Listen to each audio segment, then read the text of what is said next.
What's the motherfucking deal? I see some of y'all looking for the ranks. I got like one rank, but I didn't update it like it should. I'm gonna come up with some good titles for the ranks. What's the motherfucking deal, man? Hey, Jack. I hope y'all are doing great this evening. I know some of y'all are coming fresh out the sauce or whatever else it may be. I'm glad y'all are continuing on this journey with me this evening. It is an honor, it is a privilege, it is a pleasure to get to chop it up with you guys every day, every evening. I'm your host, Ed Honcho. If you don't know, welcome to The Den, the best conversation on the internet. The reason why I say it's the best conversation on the internet is not because of me running my mouth, it's because of you, the denizens, the den folks, the degenerates, the friends of the den who make this conversation so wonderful. All of you except for Kenneth. Kenneth does not add anything to the conversation. He's kind of janky, but social commentary from a realistic perspective. And make sure you hit that like button. It's very important that you hit that like button. Let YouTube know that you enjoy the content. If you're new to this and you're just checking it out, hit that subscribe button. Tell a friend about the Den. Just tell them to go to denshowlive.com and they can jump right into the conversation. Want to follow the Den on all the proper social medias. Twitter, Instagram, Facebook /DenShowLive. Take you to all those profiles, like the page. And you want to send an email, you can go to denshowlive@gmail.com. Doobie-doobie-doo. If you want to call the Den, 833-284-3336, whether we're live or not. Sometimes I have the line open and I'll take random calls, just chop it up with you guys. And I enjoy those conversations. For those of you who, do call randomly, I do get a chance to catch you, and I do enjoy those conversations. I want you to know that. So, like I said, I've had the opportunity to just kind of speak one-on-one with some folks and, get to know you a little bit better. And like I said, I thank you for just being a part of the conversation. Let me fix this here. All right, cool. Popped out. Let me get rid of this face Firefox chat. Let's make sure you're in the live chat too. And so if you're in top chat, make sure you're in live chat so you don't miss any messages. And let's get it. So shout out to all of you. If you want to text, you want to send screenshots, messages, whatever it may be, you can always text the line too. It doesn't always have to be a call. So if you just get something quick that you want to share, you can do that. denshowpodcast.com. Make sure you go and follow there. Sign up for the podcast. Like I said, I'm going to start dropping more content there because we know what's been going on with YouTube lately. And I can't put all my eggs in one bunch. So if anything ever happens here, the Den Show podcast will still be active, and I'm still working on the Den Show website. Hopefully we'll have that up by the end of the week.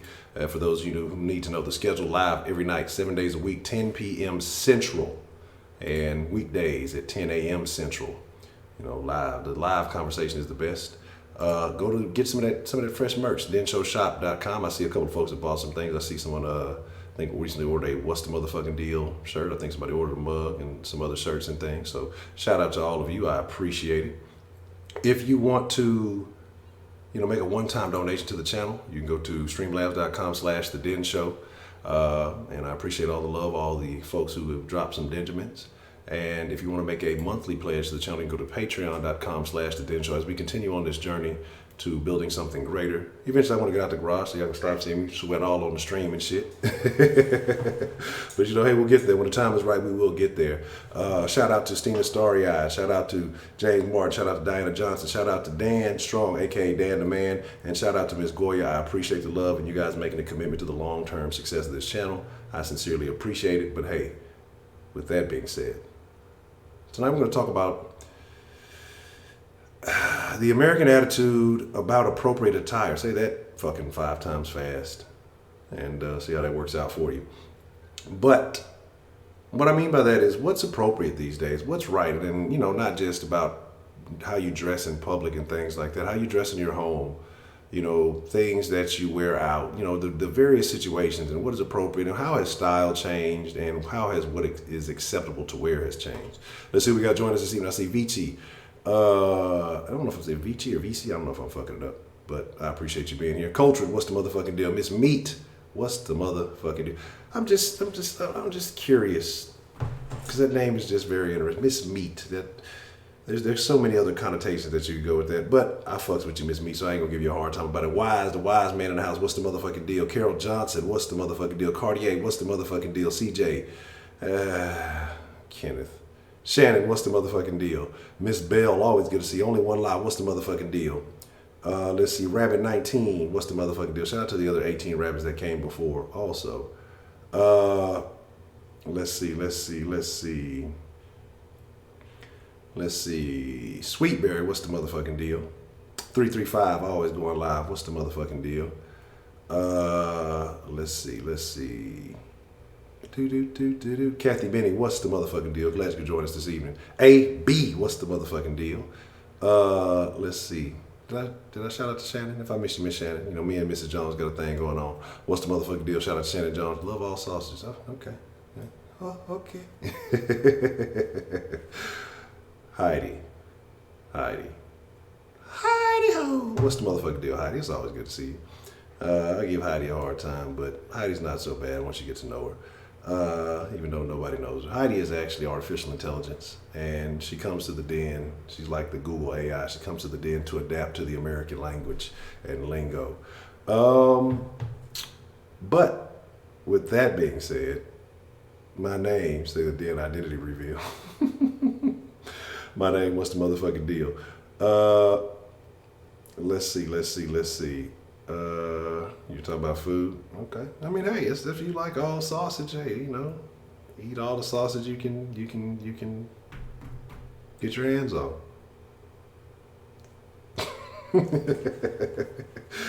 But the reason why, you know, I went with this topic this evening is because shout out to Miss Everything, Miss Nikki. She said something this morning, you know, what is appropriate for a mother? Because I was talking about moms wearing, you know, booty shorts and things around the house with small children. It can be impressionable. And she was saying, well, what is appropriate for a mother? And not only around the house, you have a lot of moms who wear this stuff out in the public. They go to their kids' schools this way. That's why Madison had to, you know, issue a dress code for parents, which is terrible. It's a terrible thing. We talked about, you know, having to go to court. You see people dressing inappropriately for court, you know, knowing that you're facing a situation that can take time away from your life, whether it be a couple of days, months, years, whatever it may be, or money out of your pocket. You know, you want to dress as impressively, with a positive impression as much as you can. Job interviews, things of this nature. These days, people dress just any kind of way. Women who, you know, used to wear business casual things to work, now it's like they wear club attire to work, you know. It's a lot of questionable things that are going on, you know. And so let's all figure it out.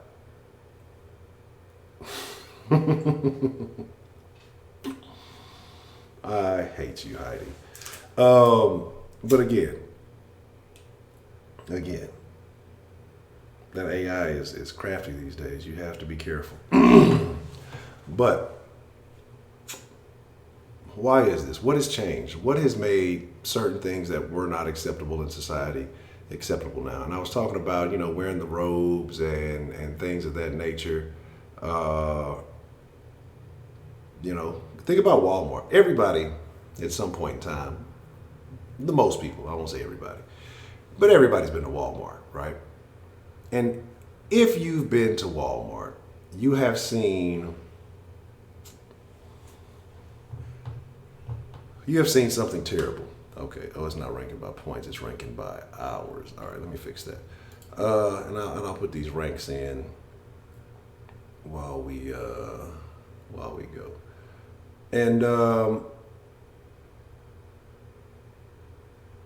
right. That's how it's fixed.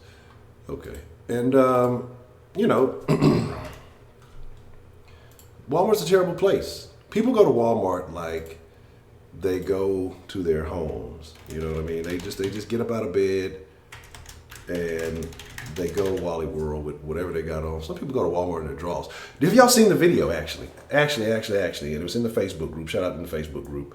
Have y'all been to, if you haven't seen it, the chick walking around basically assed out, right? Chick walks into Walmart, well, I don't know if it's Walmart, but a grocery store, some store type, basically assed out. And the things that people do for attention. Now, I'm not degrading the ass. I'm gonna look. If it was to happen to me, I'm gonna look. But she's twerking and bouncing ass all over the motherfucking place. And, you know, doing all this other shit. Basically in her drawers. Some thongs or whatever else it is. She got like a little shirt on. And walking around the store. But you would almost say, oh my God, what's happening? But it's like you expect it at this point. What, you know, it's the shit that people do, you know? And it's unfortunate But crazy buddy, yeah. When people go out in public, they don't give a fuck anymore. Why is this acceptable? Why is nobody saying, why? Remember, it used to be no shirt, no shoes, no service. So I guess you can go in there with no pants on, no drawers. I guess it is what it is. But I mean, like she's basically assed out. Drawers all in the butt crack, walking around the store doing whatever. Now people do anything for attention these days. It is what it is. Social media has made it this way. People randomly twerking all over the place and shit like that. Now, when we're talking about attention-seeking behavior, that's one thing. But people who just don't have awareness of what they got on or awareness of the situation that they're in, and to them it may not be important. Maybe it's the mental picture that they paint, for themselves.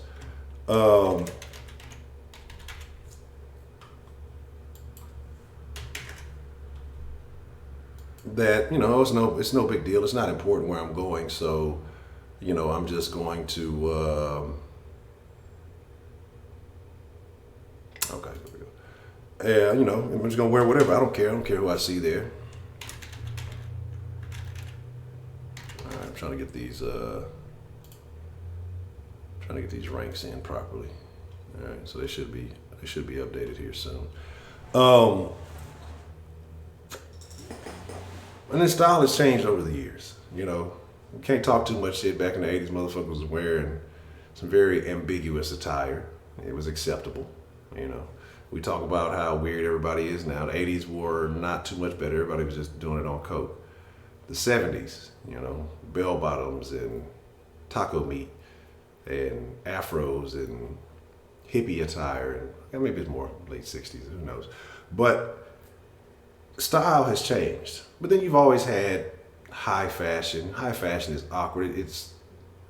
I don't know, it makes no sense to me. But it's a thing. But people almost like, people who dress what I guess you would call streetwear, street attire, casual attire, almost as bad as this high fashion. The high fashion shit is terrible. They just find a way to make it a thing. But you have business casual, you have, professional wear. And to me, it's been relatively consistent throughout the years, So I think that is okay. My deal is,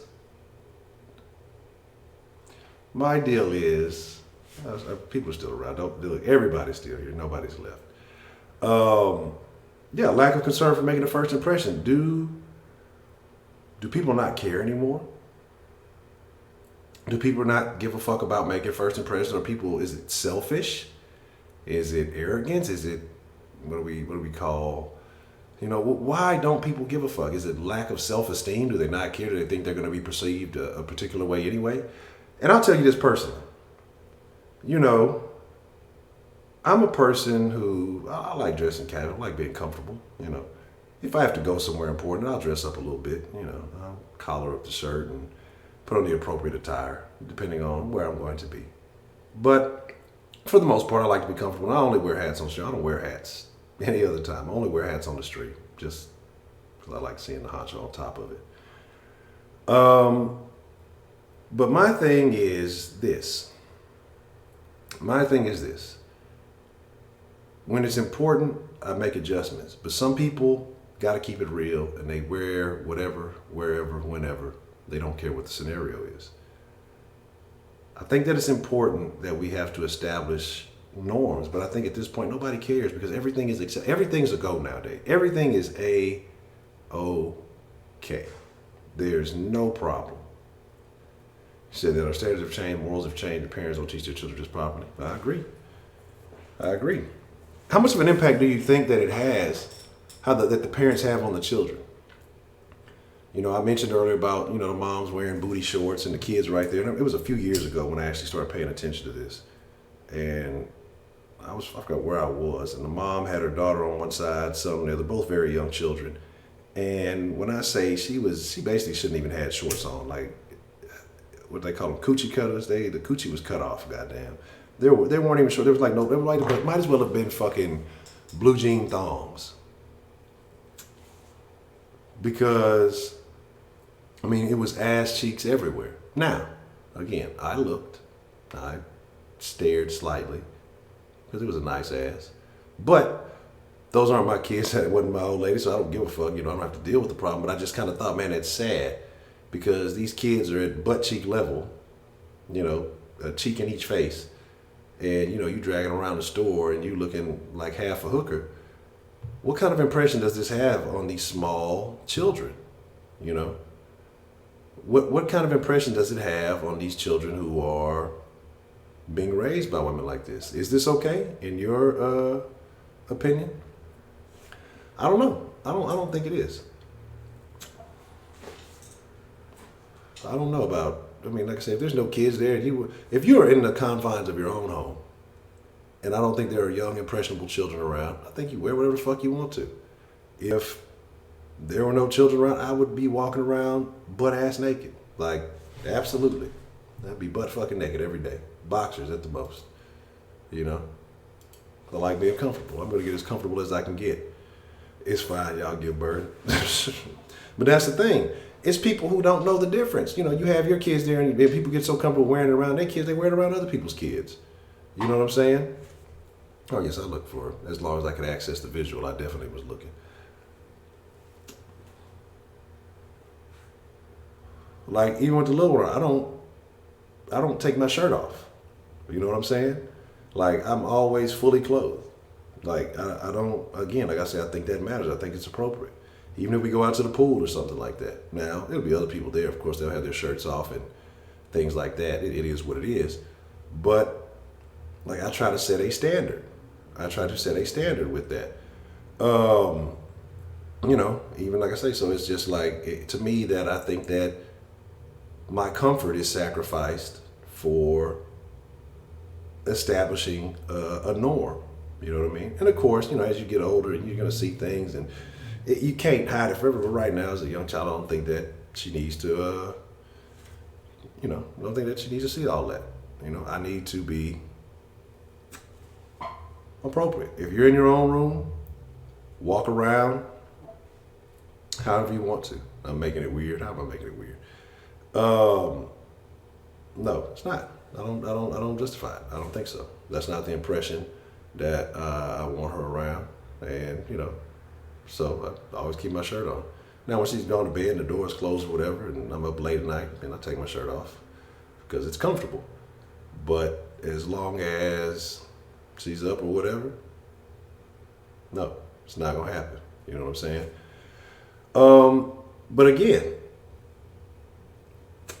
what kind of impression does that leave in your opinion? Do you think that has an impact?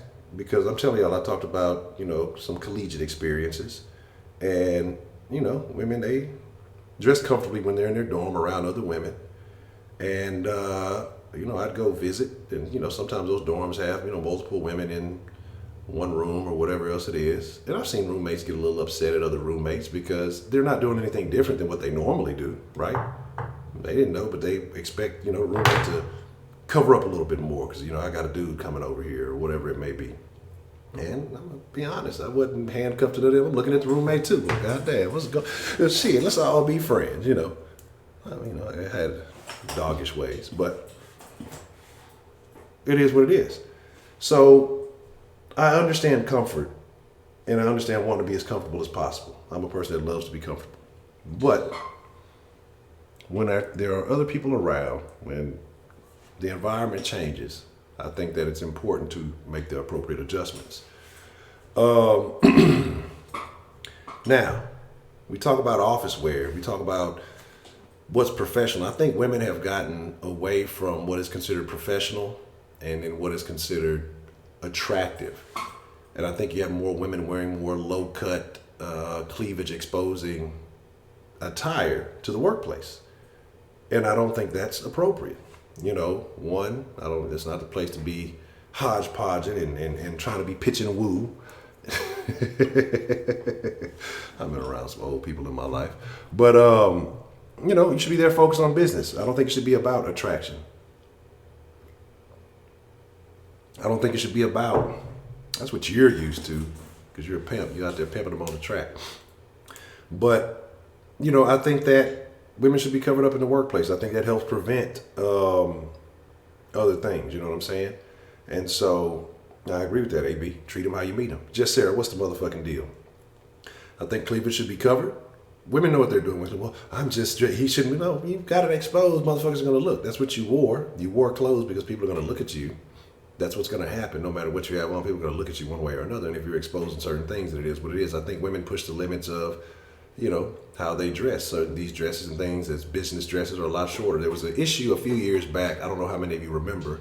And now don't do the Hillary look. Don't just deny us everything. A double standard honcho. But there was the teacher, right? There was a teacher, and she was getting a lot of flack. I want to say she was down in Atlanta. Somebody knocked her up. But they're lucky they did before I ever got to Atlanta. But she was very curvaceous, right? Very, very curvaceous. And people had a problem with what she was wearing. Now, she was extremely proportionate, if you will. I don't think what she was wearing was bad. It was possibly a little tight in some people's opinions, but the way she was built, she'd probably had to been wearing a muumuu not to see all that she was rocking with. You know what I'm saying? She was, as they say, thick, with the capital THICK. And so I think people were just I think there was more people being envious. I think there was more women being envious because the men were not complaining. Because again, she had skirts past her knees. She wasn't wearing very revealing cleavage type shit. She was just healthy, if you will. And people had a problem with her figure. Hey, look, she's a kindergarten teacher. I had no problem with what she was doing. That was the elementary school teacher. Now, those news anchors on the Mexican networks, good grief. I don't ever know what the fucking weather is. Shit, that's why I got hit by the fucking hurricane. I ain't know what was going on. I was watching the Mexican weather. I missed it all. Man, look, hey, hey. Let's open up this live, babe. Make sure y'all hit that like button. If y'all new and y'all just lurking, hit that subscribe button. Man, we go live every motherfucking night. 10 p.m. Central. Some people say I cuss too much. Well, I'm sorry about that. I'm going to do that.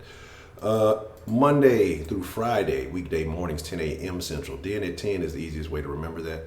Make sure, again, that you go to denshowpodcast.com when you got a couple of minutes. And make sure you're following via, it's a Spreaker page. And that's where I'll be able to have some of the live podcasts and things like that. So if you can't always watch, you'll be able to listen. denshowshop.com. Get you some Den Show merch. Get you some Swisher House shoes. Get you some Swisher House socks. Again, all the appropriate socials. Hey, Den Show Live, Twitter, Facebook, Instagram. Make sure you join the Facebook page. We have a lot of good conversations there. Make sure you're a part of that. Be in the den 24/7.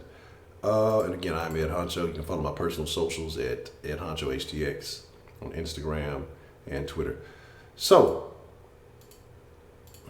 click all this shit off. I'll do a lot of fucking clicking. If you want to make a one-time pledge or one-time donation to the channel, you go to streamlabs.com/The Den Show. If you want to pledge to the channel on a monthly basis, and again, shout out to all the Patreon supporters. That's the wrong thing. I clicked the same thing twice. You can go to patreon.com/The Den Show. Now, let us put the number up. Again, I know some people get intimidated by calling in. You don't always have to call. You don't have to call. It's okay, girl. Nah, I can't sing. I'm fucking up the song. But anyway, you can text. You can screenshot. If you have an image or something you'd like to contribute, just say, hey, would you mind showing this or whatever it is, and we can comment on it, whatever it may be. 833-284-3336. 833, the number 2, the Den is the easiest way to remember that. Vince, what's the motherfucking deal, man? Good to see you.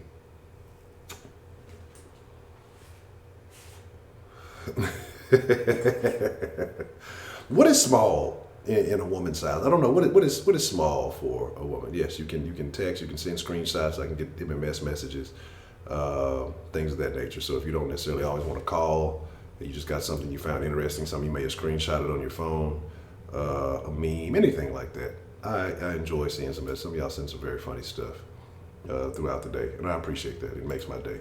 1676, what's the motherfucking deal?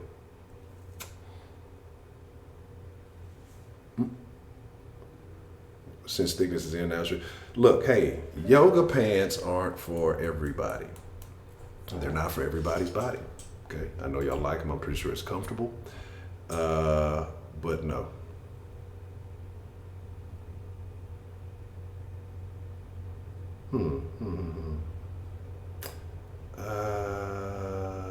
Not familiar with the number.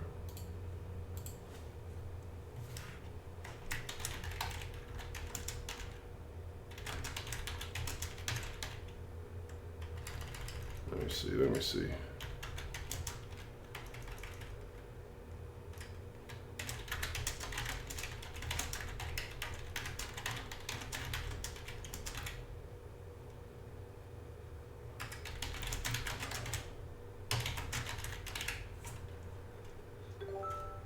Okay, bet. I got you. Let me see. Let me take a look here. But again, let me see what we got going on. Let's see. I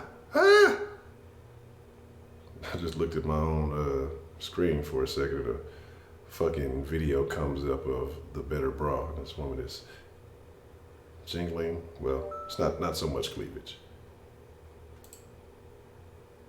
Okay. But that's interesting. That's always an interesting sight. Let me see what we got going on here. But let me adjust this. I still got it. I still got the tags under Trump and Democrats and shit like that. So I got to fix that. I guess I didn't fix them this morning either. But again, so yeah, what is considered small? 135 is small. What was that store that used to be called? Like 579 or something like that. I remember that was a. I remember it was a thing. Let's see. Let me see.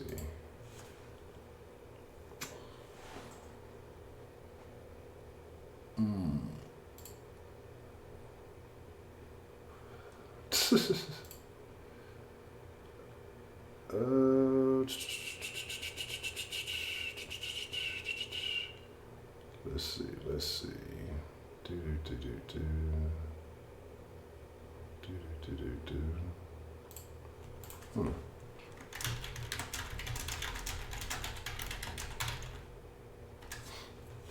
Let me see.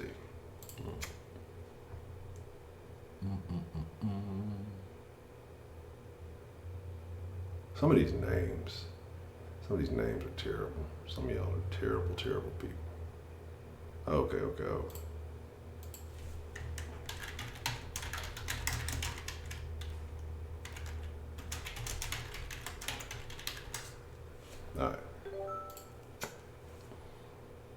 All right, cool. All right, there we go.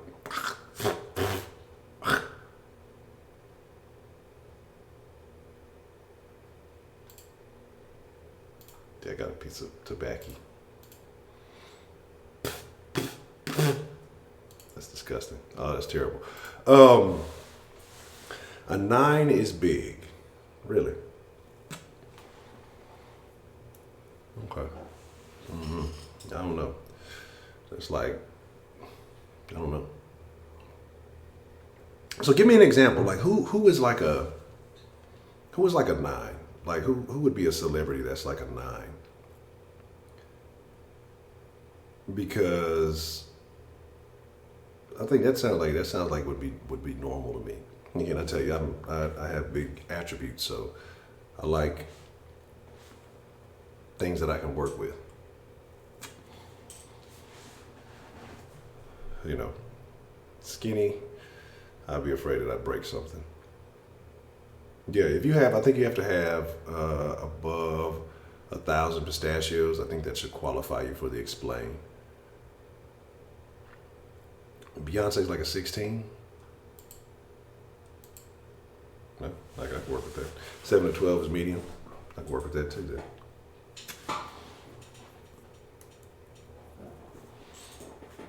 But shaping my damn head. Oh, god damn it. You're all right now. That's the rules. Anything. Yes, there is a difference between thin and skinny. Absolutely. I'm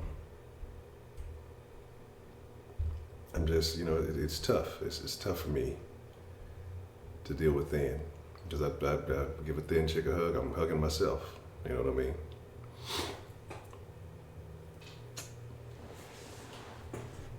You gotta be on your hustle, man. You gotta stay hustling. 13 to 24. Okay. I need some references. I need to figure this out here so I can understand. But again, the teacher. Let's kind of refer to her. What was inappropriate about that teacher in your opinion? If you guys saw the teacher, and what size would you guess that she was if we were to figure it out? Because I think that certain women may carry certain features differently,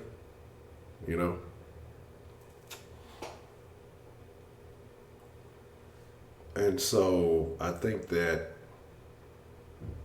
is maybe a part of it. I know, I guess height and all these things play a factor. She's probably a 16, 18. I have no problem with that whatsoever. Yes, Professor Trill know the deal. Yeah, so all right, we got a call coming in. Let's see who we got calling in this evening. What's the motherfucking deal? Who do we got calling in to the den tonight? Oh fuck! I keep forgetting. I gotta switch the microphone. I don't know why it does this every time. I can't hear you. All right, there we go. Can you hear me now? Yep. Can they hear me? Yes, ma'am. Yes, ma'am. I don't want to be roaming. Nah, you good. You good. I'm roaming myself. What's happening, y'all? Oh, this Miss Meat. Oh, let me get you jotted down. Miss Meat, I have a question. Okay. How did you get the name Miss Meat? Or where did you come from? I know. I'll put it in the comments because I'm thick, but no, that's not for real. Oh. My husband's name is Demetrius, so they call him Meat. Okay. So I got a tattoo about 6 or 7 years ago. It's Meat 30. I was 37, so 10 years. I'm lying.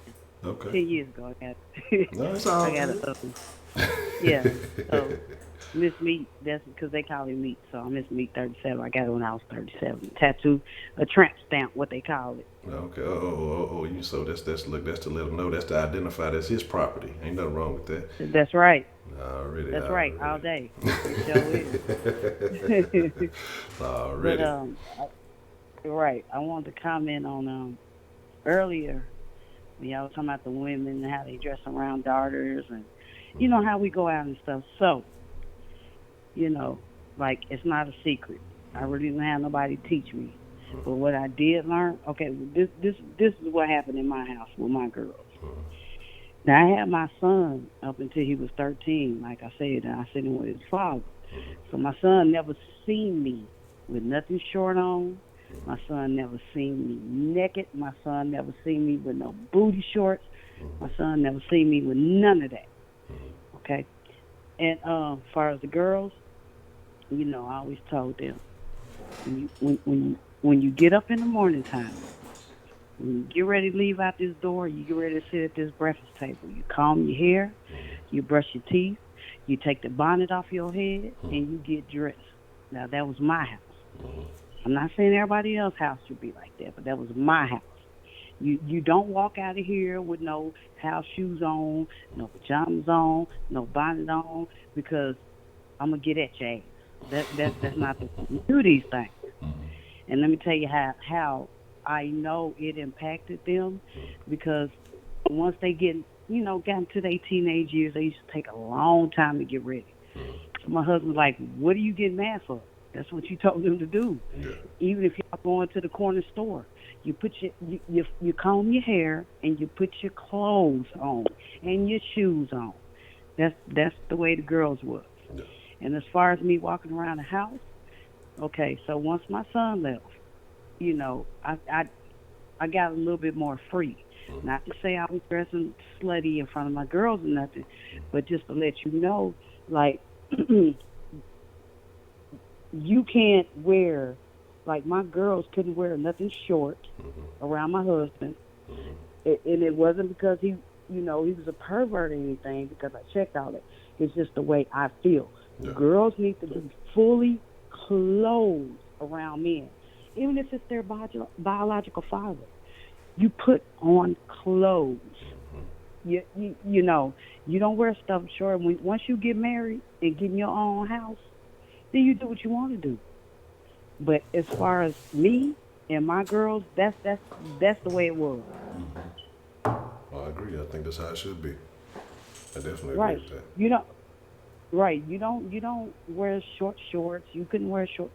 If you're in your room and you ain't coming out and you going to bed, cool. But when you step out that door, you're gonna be fully clothed. Yeah. Okay. Fully. And I don't know if that was because of my experience, which I don't think so. I just think for a respect thing, like, your girls, when you raising girls, you teach your girls. I'm not saying like giving away like you should dress how you want to dress and all that. No, you don't even give no man, not when you're under my roof and you're under age, no even way to look at you because I'll kill him. Yeah. So that was another reason, don't do that. Yeah. And and now, and like you said, people do not give a fuck how they go out in public. Well, they don't. They don't care how they go out in public. They don't. Mm. I mean, them Walmart videos, and when I used to see it. Listen, when I first seen the Walmart videos, I said this shit Photoshop. Yeah. It's gotta be. But I was at Walmart one day, Jesus, and this lady, she had to be every bit of 300 over, and she had on these little bitty. They wasn't even jean shorts. They was cloth, Mm. like they almost look like period panties. I'm just saying. I'm just saying. They was very little. She was in Walmart. Everything was shown. So I had my little nephew with me. Yeah. My nephew looked at me and he said, "Auntie, is that what you be talking about?" I say, "Yeah." I say, "Yes, Katie, that's what I be talking about." I mean, I just people don't care. Like the young people these days too. I'm not getting on all the young folks, but they just cut from a different cloth Yeah. than we were. They are totally cut from a different cloth. Like they don't give two fucks about nothing. They don't care what they say. They don't care what they do. They don't care how they dress. Now, I'm not totally blaming them because you got these parents now. They on Molly's. They popping everything. They on X pills. They drinking. They on everything, and they're not paying no attention to their kids. So when they go out dressing like that, who if it don't stop at home, where does it? If it don't start at home, where does it start? Yeah. It's got to start at home. I agree. I agree. Because you want to talk about taking a little one with me. When she go with me, I point out certain things and say, that right there, that's not ladylike. That's not the way we're going to dress in public. I know you may see a lot of people dressing this way or that way, but you ain't going to be doing that, until you get grown. You can make whatever decisions you want to. But as long as I'm in the picture, this type of attire will never be acceptable. And, the world has a way of looking at certain women who dress like that. And, we're not going to go through that with you. And so I think she understands to an extent, but I think it's going to definitely take more than that. It's definitely going to have to be, I'm going to have to be like a hawk, make sure I'm staying on top of this because I know how kids used to do back in the day, going to school and shit, be trying to change up, switching clothes and all that other shit. So you got to definitely stay on top of a lot of things when it comes to kids nowadays. But I do believe it starts at home, like you said. It's if you're not setting a foundation, then they're going to look to anything and anywhere to decide how they want to look in public. And yes, that's true. And another thing is, like I said the same thing. Like when you get grown, You could do this and you could that. But when they got grown, it still was a problem to me. Hmm. It's you know what I'm saying? Yeah. Like because I'm like, okay, they consider you grown at 18, which you're still a child. Mm-hmm. You're still a child at 18. Yeah. So even after that grown stage come along, you still, matter of fact, the parenting gets even harder. I'm telling you. Once they get 18, the parenting gets even harder because now you got to do, like, let me tell you what my mama told me. Yeah. And this might be funny to people or whatever. My mama said, you are a woman. Don't never get drunk out in public Hmm. because you're going to wake up with something in your mouth that you don't want in your mouth. Mm. Well. So, that's another thing. I teach my girls if you don't drink, even though neither one of them did, like the doctor I still have here, she don't even drink, Mm. which I'm cool with. But, my mama did tell me, like, you go out there as a woman, you're not strong enough, you can't defend yourself, but if you go out there and get drunk like that in public, it's a more possible chance that you will, do something you don't want to do or wake up with something you regret or whatever. So all that I instilled in my kids' head. Now you still got the world out there. They still went to public schools, they still got their friends, but I trusted what I put in them that this is what you're going to listen to because that's what I listened to, was my mom because that's the only person I had. Yeah. Like don't get drunk like that out in public. If you want to drink and get drunk as fuck, then you do it at your house. Yeah. Well, So, it's a lot of things when you raising girls, it's a lot of things when you raising girls and the women I see now, like my daughter friends, like they all got kids. Like, I'm not a grandmother. yeah. And people ask me, how old is your grandkids? I don't have any. I'm 47, I don't have any. And it is what it is. But, like her friends and stuff, I'll be like, oh my God, the even the young women back then, like I had my son young, I did. But the women back then and the women now, it's just like it's unbelievable. They pop them pills in front of hell, they give Yeah. their kids pills. Yeah. They give their kids pills. They do.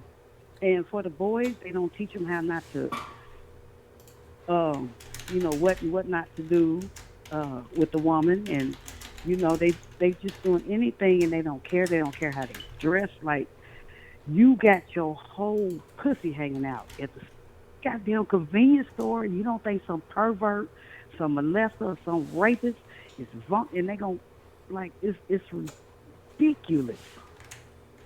Mm-hmm. And I look like, oh my God. Yeah. Yeah. That's wild, and that's the thing. Like I say, look, as a man, I'm gonna look. It's look. Ain't long as Right. ain't none of my family. I'm gonna look. I'm gonna be honest with you, but I also am in my head making judgments on that person's character and the way they're carrying Mhm. themselves, just like the rest of society. I would be false if I said that I didn't. And so, but yeah, I mean that's how it is. I mean, it's people just have no self respect. They have no respect for society. They don't care about public. They don't care what kind of impression they're leaving on anybody else. And they just doing what the fuck makes them feel good, or what they think makes them feel good, or what's going to get them attention. So I agree. It's a wild world out there. It's that's wild. And I'm gonna tell you something. A lot of women may not agree, but us women know this. A lot of women dress like that to get attention. And then sometimes they draw the wrong attention. But when you out there and you wearing your ass hanging out and you got your titties hanging out and you ain't got on no bra and your little nipples sticking out everywhere and then you get mad because a nigga say something to you, I mean, come on. Okay. So you should be able to wear what you want to wear. Let's be real in the real world. Like you said, you're a man and you will look. Yes. So why are you wearing this? As soon as a nigga give your ass attention or looking at your titties and ain't looking at your face because you ain't got on a bra and your nipples sticking from north to south and they just looking. And I'm not saying like no woman who wasn't dressed like that ain't never been raped because shit, I wasn't dressed like that when I got raped. I had on a whole school uniform. I mean, Yeah. come on now. So I'm not saying that. But most of the time, if you out there and you dress like that, you want attention. You want them to say something to you, or else you would not be dressed like that. So I'm already answering you men's questions. I'm not even gonna lie. No. If you out there with booty shorts, your ass hanging out, your titties hanging out, you want somebody to see you. Yes. That's what women want. That you want somebody to see you. That doesn't mean you should be taken advantage of, but like I said, it starts at home. No. Like you tell your women, your young adult girl, your baby girl, your young adult girl, your grown ass woman girl, because my daughter is 26, and I still tell her, and she never ever leaves out this house with something on. Now, what she do when she leaves here? Hey, I don't know. But what I taught her was this is the way you do, this is the way you conduct yourself, this is the way you leave out the house. You don't leave out the house with no. I've seen a girl at Kroger with a whole Tweety Bird onesie on, pajamas with Tweety Bird slippers and Tweety Bird headscarf. I said, Jesus, do she think this is the fashion? Do she really? This is what we doing. She matching. What This you is what we mean? doing. And I'm looking at her, and she looking at me, because, she know, like, me like, what, bitch? That's what she said, but she's looking, I'm like, Jesus. But I'm not going to, like, clown her, because maybe she didn't have no guidance. I don't know. Or maybe she did. But it all starts at home. Do you Like, think that's a especially with part girls. of it? That when you're talking about women who go out there and they dress for attention, do you think that's part of them not getting that attention at home growing up? Do you think that contributes to that? So I can't speak for every woman, but I do know from some of the counseling groups I've been in, yes, that's I've heard it from their mouths. In the counseling groups I've been in, yes, they do, because they never had that attention from a man. They never had that attention like that. They never had that love.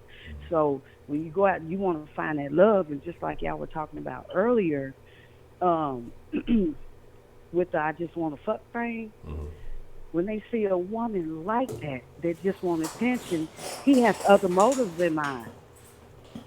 There's other motives in mind for the man. For the woman, she just want to be loved. Yeah. Sometimes. Now, there is hoes out there, because I told y'all about my sisters now. I ain't lying about that. And they self-proclaim hoes. They tell your ass I'm a hoe. I'm a good hoe. They're hoes. That's what they do. But some women just do want it for attention. But they find the wrong attention, because then they find a man like y'all were talking about earlier. Like, I like hoes. I don't like no bitch, but I'll just fuck you. Yeah. When I met my husband, I had on some damn sweatpants, a big ass t-shirt, I'm dead serious. I had on some sweatpants, a big ass t-shirt, and and my hair was in a ponytail, and I wasn't looking the best, but he wifed me. So, I'm not saying some women just like to dress like that, but for the most of the time, it's to get attention from a male. That's what we do. We want to feel good. We want a male to say, ooh, this bitch fine, whistle, turn their heads, and this and that. That's what we want as women. So that's why when you're in a relationship, you can do that in the house. You can dress like a hoe. You can act like a hoe in your house with your man. Because if his fantasy is the hoe and that's what's going to keep his dick hard, then do it. But if you want attention, you going out like that, that's going to bring you attention that we want. Whether they want to admit it, whether the women want to admit it or not. When you wearing skits, if you wearing shorts with your ass cracks hanging out and your titties out everywhere, you want somebody to look at you. Yeah, I agree. Because those are weapons of mass destruction, and they know that wars have been fought over stuff like that. And so I think most women, they know what they're doing when they're doing it. And y'all, some of y'all be trying to play coy. And that's why I rock with you, Miss Me, because you keep it 1,000. And that's why I'm glad you have become a part of this community, because you keep it all the way 100. No shenanigans. And you represent real for the ladies. So I thank you for that. Yeah, I represent real for the ladies in real life. I mean, that's real life. If you walking out now, I've never had the self esteem to dress like that. You know what I mean? Like, you know, in and people, and even my husband and people, why your body is. But I just never had the self esteem to do that, and I never wanted the attention like that. Yeah. But I've been around a lot of women, including my sisters, who, you know, have attention like that. That's the attention they want. That's what they want, and they get paid, and they get their bills paid, and they live in very nice places, and they stay at Buckhead and this and that. And Buckhead is expensive. Myself, I wouldn't have written no apartment for $2,000 a month because it's waste money. But that's what they do, and that's what they like, but they tell you what they are. Yeah. Like I said, they have two phones. They have a phone for the tricks, and they have their personal phone for their family. But if that's what you like, that's what you do. But if you're raising girls and you want your girls to be out there and be upstanding women, and a man want to wife up, that's not what you do. Because I wasn't wearing none of that when I met my husband. I'm telling you, I was in some baggy ass sweats and a big ass Falcon t-shirt and a hat because my hair wasn't done. So a man knows. They know what they want. And that conversation y'all was having earlier about the women, and that's they know. It is what it is. Yeah. And if anybody want to sit here and say, "Well, I dress like that because I want to," no, ma'am, no, ma'am. You dress like that because you want attention. You want attention, and it's a lot of men out there. Oh yeah, I know what I want to ask y'all. This is what I want to ask the men. This is gonna be a question after I hang up. So, just because a woman is legal, 18, Yeah. and your ass is 40, Yeah. do you really think that you're not considered a pedophile? Because to me, an 18-year-old is still a baby. I'm sorry. Oops, sorry. To me, an 18-year-old is still a baby. Still a baby. So, you say, well, she's legal, so I can hit that. She's fine. She's throwing it on me. But I want to know, what do men really think about that? Like, even though you're 18 and you're legal, do you not consider them still being babies? You want me to be honest with you? Or you want me to be PC with you? No, we're honest in this group, right, Honcho? Now, listen, I ask these questions because I want honesty. That's why I ask these questions. I want honesty. I know she's legal. She's 18. But do men not see them as babies? Okay. I'm finna listen All to right. your piece. Okay. Okay. Uh, let's be frank. Now I've stated multiple times I personally don't like anything much younger than myself. Even when I was younger, I preferred older women. So me personally, no, I could not entertain an 18-year-old. But if I'm going to speak for men and men that I know and what's really going on, I had a homeboy say something a while back, and I was like, "Nigga, you are tripping." And his saying was, "If there's grass on the field, play ball." So, yeah, I think most men don't. As long as it's legal in the eyes of society, it's more so, what's she working with, what's she looking like, and am I going to go to jail for doing this? No, it's not jail bait, it's legit. So I don't think most men see them as, babies. And again, here's the thing. You have a conversation with a woman, you know what she's really working with. You can tell she's young.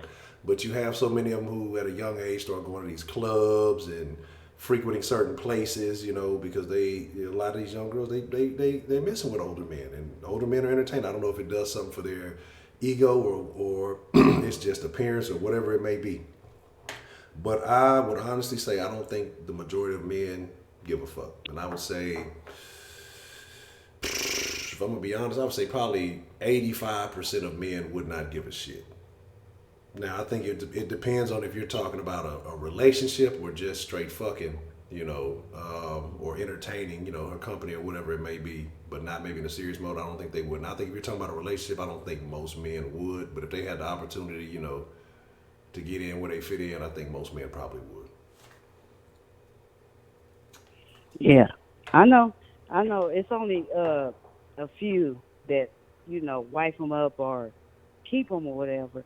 But it's just to me like I've always wondered, like, okay, she legal, but she was just 17 a month ago. Like, to me, I mean, just like a baby, that would be just like me sleeping with an 18-year-old. Like, I can't do that. But that's women. I can't. Shit, And so there's and some what women and out there what and wilding out. listen. I know there is. I listen. Trust me. I know. But what I know. But what I'm saying is, women got to understand the difference between the difference. Like, men like, and then the body count. Like, girl, ladies, honey, sweethearts, boo boos, sugar. When a man asks you how many people you slept with, man, don't answer that motherfucking question. Why I don't not? give a but Why not? Why I can't we don't be honest about that? women, ladies, don't answer that question because if you even say five, they gonna say that's too many. Listen, it doesn't matter because we don't ask you motherfuckers how many y'all slept with. You know why? Shit. Because y'all keep that shit as a trophy. Y'all keep that shit on y'all wall. I slept with 130 women. Ooh, Shit. woo. But look at Wilk and Magic. Anyway, so women, don't answer that. Don't lie. Don't lie. Don't say, "Oh, I only been with five." When your ass know you been with 55. Don't do that. Just don't answer the motherfucking question. She be like, "What? I mean, do you want to be with me or not?" I'm just saying. You want to go to the doctor? We can get tests because that's what I did before I even not used the rubber. Like you was gonna use the rubber, or we when we didn't, we going to the doctor together. We're gonna get all these SBT checks together. Now, if you don't want to answer the right, don't lie. Just don't answer. Be like, what the fuck? The difference is ladies don't answer that bullshit. Men be setting us up with that bullshit. Because as soon as they get ready to cheat, they be like, well, your ass been with 102 niggas. What difference does it make? No, don't answer that shit, y'all. Don't Nah, you better answer. answer it. Y'all better answer. Hey, 'Cause if you don't, ladies, if you don't ladies, say so, then it make you look guilty don't too. answer it. If you don't answer, it makes you look even more guilty. It makes it look. So, So so, he just gonna so pull a you don't random know number no out of. number? No, Man, because men are petty. Men are petty. man, If you women. give them a number, if you give their ass a number, they gonna say, well, your ass slept with 32 men, bitch. What is no? Don't answer, ladies. Trust me, because they still gonna be with your ass. They still gonna be with your ass when you don't answer. So just don't answer the fucking I question, don't know because about it ain't that. none of their goddamn business. I don't know about that. Happy Yeah, birthday, okay. hotspot. But Well, here's the thing, though. Here's the thing. The only men that's really gonna get mad about that, the only men is if your body count is higher than theirs. The other men, well, I would think most men at that point kind of know what the game is. If their number is up there, and your number's in whatever range it is, I think men after a certain point, certain men know the game. You know what I'm saying? If they have playaways and they kosher with it, I don't think it's as big of a problem. It's the motherfuckers who just ain't been getting no hype or a whole lot of action or whatever, and then yours could be 13 and theirs could be 7. Then yeah, they gonna feel some type of way about it because they feel like, well, it's an ego thing. I'm not gonna lie. But all I'm saying is, look, Jack, I'm not concerned about that. It's not a big deal. I just, want honesty and foundation at the when we have these discussions. You can be honest with me. I'm gonna be as honest as I can. My numbers might be a little off. Sometimes I forget stuff, but I think we should definitely be 100 with each other. I don't think you gotta hide anything. It's those motherfuckers again, like I say, who got them low single digit numbers who ain't really been getting no hype. Those are the ones who are gonna be upset about it.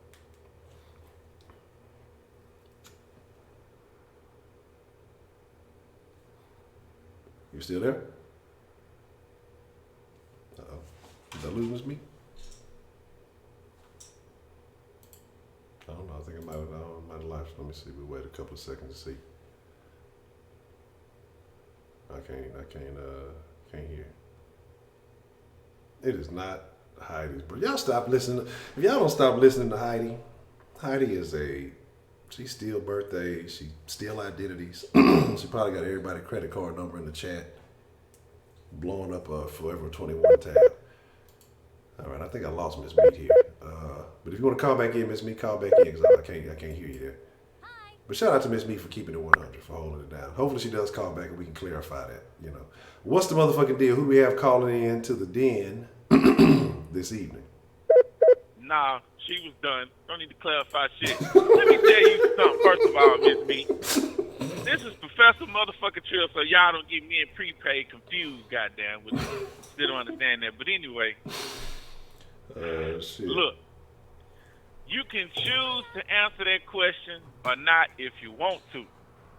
But I'm going to tell you something, and AB hit on it, and Beyond hit on it too. If you don't answer, it's going to make us look at you funny. Mm-hmm. Because if you don't answer, it's going to make you look suspect. Yep. Are you ashamed of your number? Mm. And then look at it like this, lady. It's fucked up, and yes, I'm going to compare y'all to an inanimate object. When you buy a car, the first thing you ask about is, what year model is it? I.e., how old are you? The very next question you ask, how many miles on that motherfucker? How many dicks you done had in you? Then we can figure out dicks per year. Yes. Yes, you goddamn right. Now, some females, depending on how you meet them and how they carry themselves, you automatically know, nah, she ain't been with that many niggas. You could just tell. Yeah. So you don't never ask that question. But some of these motherfuckers who let they freak flag fly, which I ain't saying there's nothing wrong with that, because look, you do what you want to do. You grown. But don't get mad when a nigga just want to, hey, see how much oil is in this motherfucker. You know what I'm saying? Ain't nothing wrong with that, man. Ain't nothing wrong with that. Straight up, so. Again, you do what you want to do, but I'm telling you how a guy sees it. That question is kind of like a test question. So you could either pass or fail. But if you just straight out tell him, look, I done been with this many guys, that means you don't give a fuck. And he like, well, shit. She ain't tripping, so I ain't tripping. You can move right on past it. Now, if she give you an astronomical number, I done been with over 500 guys. Oh, she was tricking at some point. Ain't nowhere in hell. You know what I'm saying? You just walk outside and fall on the dick. Like, just, damn, bitch, what you doing? You know what I'm saying? Yeah. So, yeah, I mean, shit, of course. You get to ask those questions. Especially if you're going into a relationship with somebody. Yeah. Of course, you want to know how many partners they had, because then you're going to be like, oh, yeah, your ass damn sure finna get tested. Yeah. You know what I'm saying?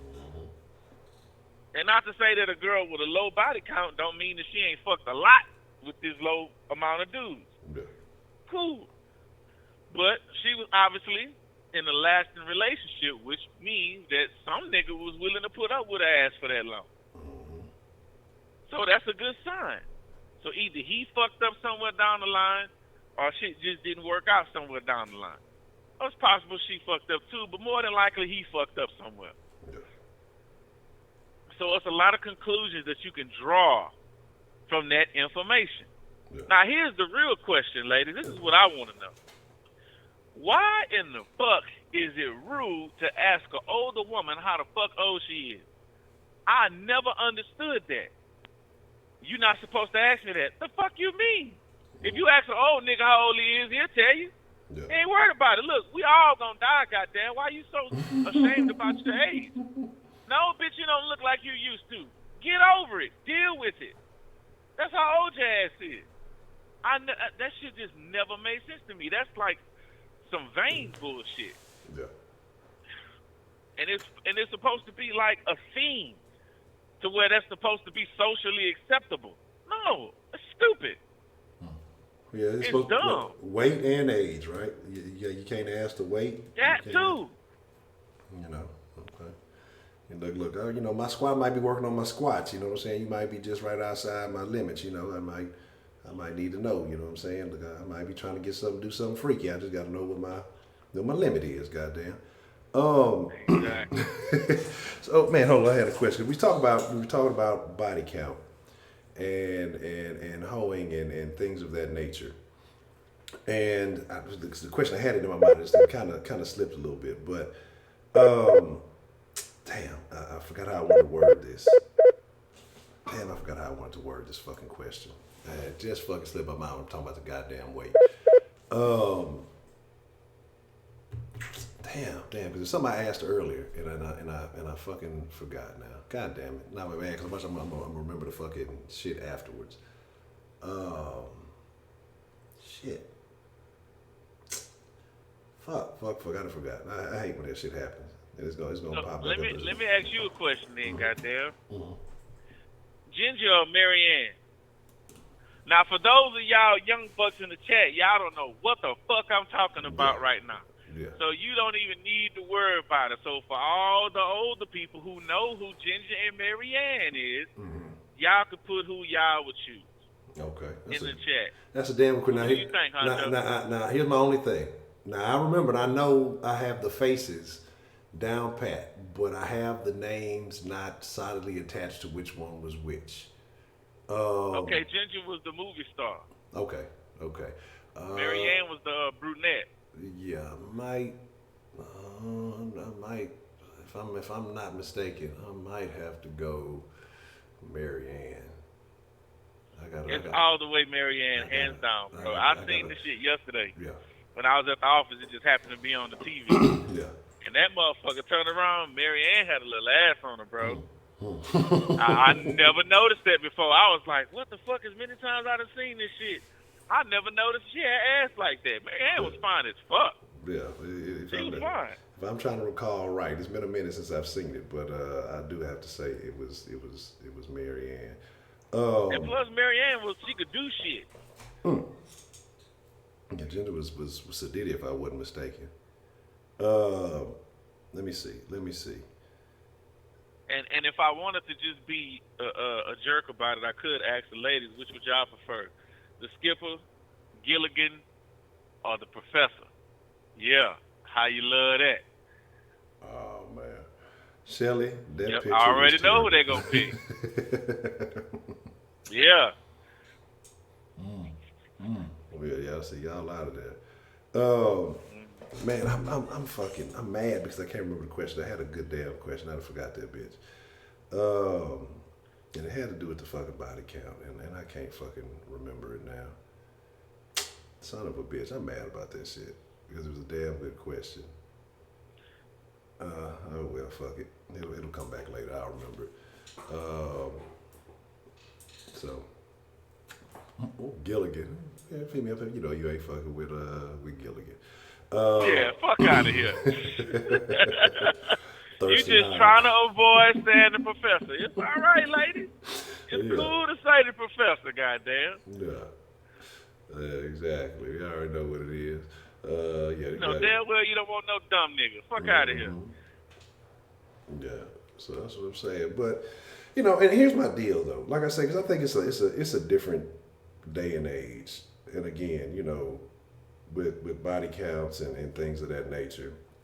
I think the modern man, you have a lot of dudes, they insecure because I think when it comes with the body count, and I'm not gonna lie, you're gonna have men who feel like, well, man, she got a number up there, can I compete? And that's, men are competitive, and so you're gonna have certain dudes who are gonna be like, I can't hang with that, and that's what's gonna be on their mind.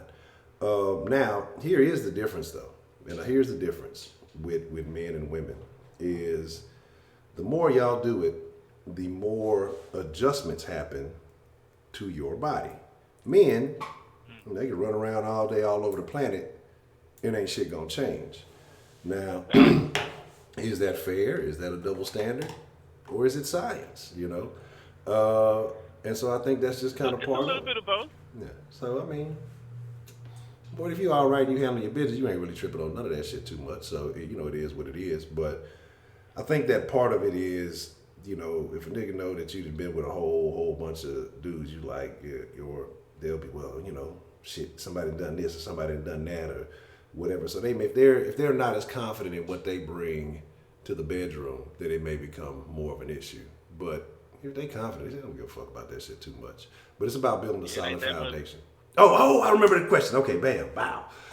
How much of an impact does her location matter with a body count? So say she's in a big city versus a small town. You know what I'm saying? And she has a high body count. Say she'd been in that small town her whole life, and you want to take something serious with her, but she doesn't want to disclose the body count. A huge difference. Because you already understand the connotation, nigga. She done fuck with the whole town. Mm-hmm. Well, to me, that's important. Now you around here galling, motherfuckers looking at you with the side eye like, damn, you galling that bitch? They got a story about everybody pussy. What is you doing? Looking like Dashiki at the cookout. You know what I'm saying? Yeah, she's community property, bro. You tripping. You can't just go to the fucking park and steal a water fountain. You got to leave that bitch out for everybody. You know what I'm saying? You tripping. Yeah, how you talking about Shaq? Well, from what they be doing, they be talking about that boy Shaq bad. So I'm not tripping. So shit, fuck it. You know, I ain't gonna lie. I'm sitting up here trying to quantify an answer for the 18-year-old question that Ms. Meat asked, and she was like, "Do you not consider them babies anymore?" I think it would be different. I want to say it should be different from a guy that's got kids and a guy that don't got kids. Yeah, I think so. But I really don't think it's different because some motherfuckers got kids just don't give a fuck. Yeah. You would hope that they would because of the how close it could be depending on how old their kids are. You would think so, but you see it from time to time. You see all these motherfuckers who got kids and they fucking with chicks younger than the kids they have. So I don't think niggas give a fuck. Honestly, I mean, as a whole, in this society, men don't give a shit. And just being frank and being honest about it, men don't give a damn. If it's legal, shit matter if these motherfuckers fucking with it if it's illegal. But if it's legal and it's accessible, men probably gonna fuck with it. I guess the best way I can explain it is like this for you, Miss Meat. When you grow fruits and vegetables, it's not commonplace to eat them before they ripe.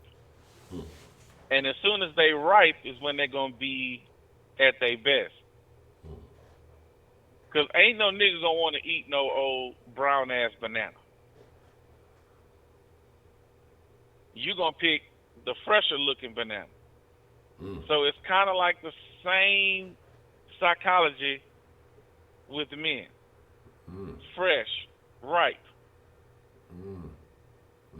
So at that age, she has all the capabilities of womanhood. Yeah, that's tough, but it's that's about the only way I could try to make sense of it. Me personally, nah, I'll pass. I'll pass.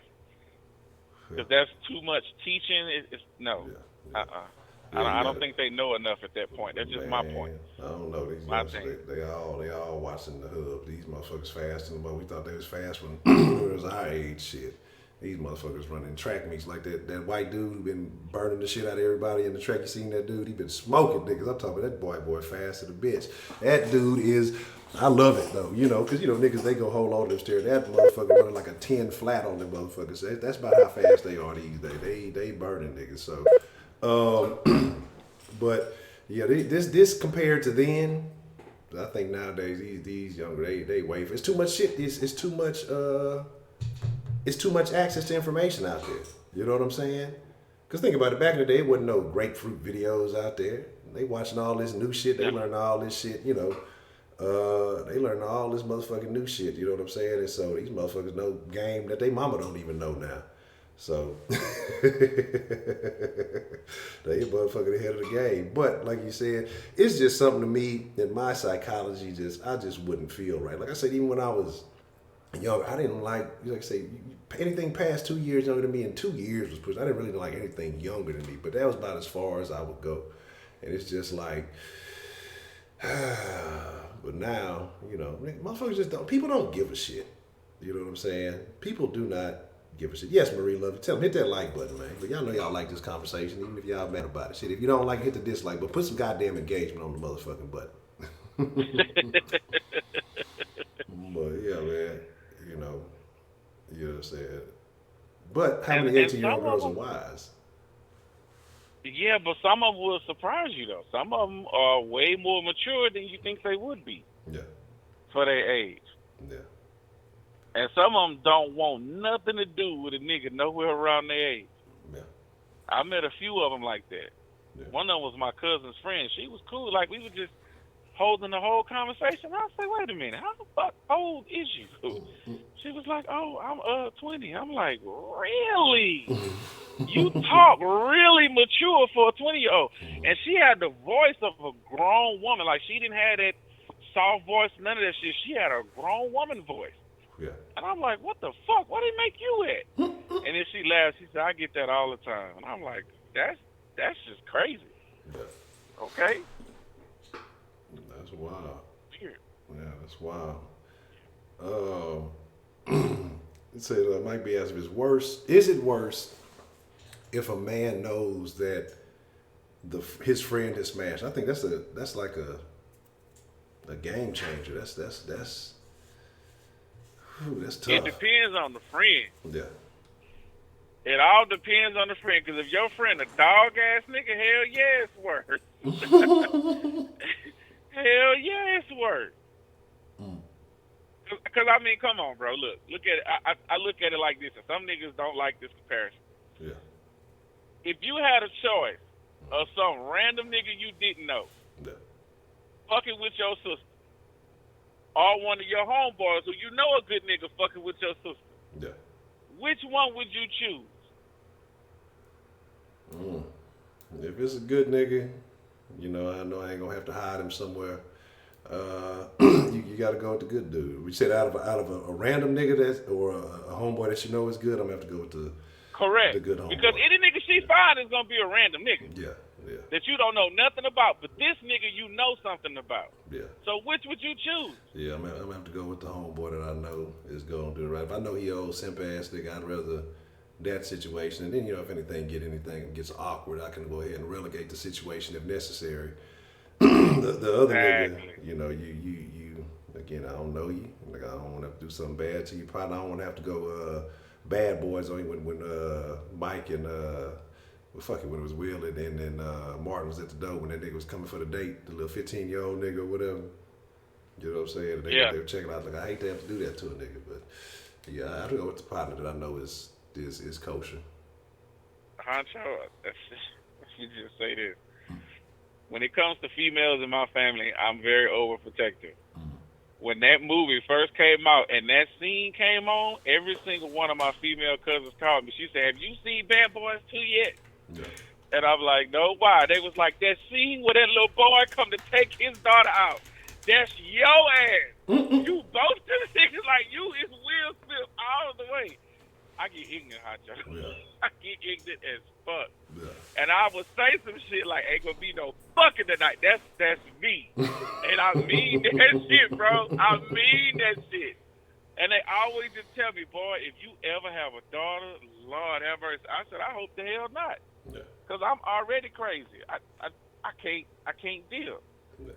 But anyway, back to the little either your partner or a random nigga. You know, some niggas would choose the random nigga just because they don't want they homeboy fucking with their sister. Yeah. No matter if he a good, cool nigga or not. Yeah. Some niggas will choose a random nigga. Yeah. Because they know him and they think that should be out of bounds. You shouldn't fuck with my family like that. Yeah. And I'm like, that's the dumbest shit I've ever heard. Of course I choose a nigga I know, because I know exactly where it go. I know his people and all that, so that nigga cannot escape me. You know what I'm saying? I know where you live, nigga. Yeah, straight up. I know your mama. You fuck around, I'm coming straight to your mama house. Yeah. I'd rather have as much control over the situation as possible. You know, as much information as possible. So, yeah, I'd have to lean that way. I definitely have to lean that way. Yeah, that's wild. That's a tough situation though. You know, just have to lock a motherfucking ass up. She ain't seeing nobody, goddamn it. Chaperone and everything. Man, that shit. To me, I understand all that, but damn, like, it's so many ways for shit just to happen regardless. That's why I just stick with, look, you just gonna have to do the best you can to raise them, try to help them with, like I said, once they turn 13, start teaching them about decision making, and then just hope that they make the right decision. That's all you can do. Yeah. Because when it comes down to it, in the moment, you just have to hope that they're gonna do the right thing. Well, straight up. And don't succumb to peer pressure. Yeah, that's tough, and that's where that's why I say you gotta start building them up early with that. You know. Yes, sir. Don't bite the bullet. Don't go with that bullshit. Your friends leave your ass hanging out to dry. And speaking of attire, I want to address this. Okay. Ladies, sometimes y'all be killing me. Y'all know y'all got a whole setup of mirrors in that house, specifically for you. You know you do. So when you come out somewhere, there's no excuse for you not to know what you look like before you go out somewhere. There's no excuse. And I'm using this as an example. Because this shit caught me off guard. I was headed to Denver, and I was going to stay at a truck stop overnight. And my brother was going to meet me because he in Colorado. Yeah. And he was bringing his girl with him. It was my first time meeting her. Yeah. So I'm like, okay, cool. So they pull up, and we go inside to go eat at the restaurant. So I'm already sitting down at the table. Yeah. When they walk in, so, you know, I greet them and shit, and I sit back down. He sits right across from me, and she sits diagonal from me. Mm-hmm. And I got the menu in my hand. You know, something just like, look up, nigga. And I looked up, and she was wearing these red, I don't think they were yoga pants. I don't know what the fuck they was. They was kind of shiny. Mm-hmm. And I just looked, and I'm like, what? And I'm like, am I seeing what I could see her whole entire pussy through them pants. So she wasn't wearing no drawers. And so I just looked at my brother like, what the fuck? And I looked at it and I'm like, bro. And I keep nodding my head over. And he was like, what? And I say, look down. And he was I said, no, nigga, look at her. And then he looked over and he looked down and he looked at us like, what the fuck? Because he could see it too. And he was like, what the fuck you doing? She's like, what? She's like, you don't see that? And then she looked down and she was like, what about it? And I'm like, Lord have mercy. That's all I said was just, Lord have mercy. And he was just like, whatever. And I'm just like, bro, how'd she not see that? I know she saw that. Why is she advertising that? I was lost. And some of y'all would probably say, well, why are you looking? Look, I'm going to tell you something. I'm a grown-ass man. Motherfucker, right. All right? Even if it is his wife, I'm finna keep it all the way funky with you. If your wife walk past me with a fat ass, brother or not, I'm gonna look. I'm just keeping it funky. I'm still gonna look. But in the back of my mind, nah, that's my brother. I would never touch it, never say nothing, but I'm still gonna look. Yeah, I'm gonna look. That's just what we do. Man. Now, I probably wouldn't, that would never be something I brought up in conversation. Like, damn, bro, your girl got a fat ass. Like, come on, man, that's disrespectful. But I know it. He know I look. My brother be the type like, damn, boy, that ass looking good. And I'd be like, oh, nigga, you tripping, whatever, And then we just laugh about it. But we understand that, look, we men here. Ain't no sense of getting all sensitive about the shit. Yeah. She knew what she was wearing when she walked out the house. Mm-hmm. So, just like, what was one of the, was it Only One L.A.? Your auntie knew she had a fat ass when she walked out that house. So the fact that y'all felt like y'all had to cover that ass up, That was some bullshit. That ass needs to be enjoyed by every man that's able to see it, goddamn. Out there Stop booty cock blocking. blocking for your auntie, man. Yeah.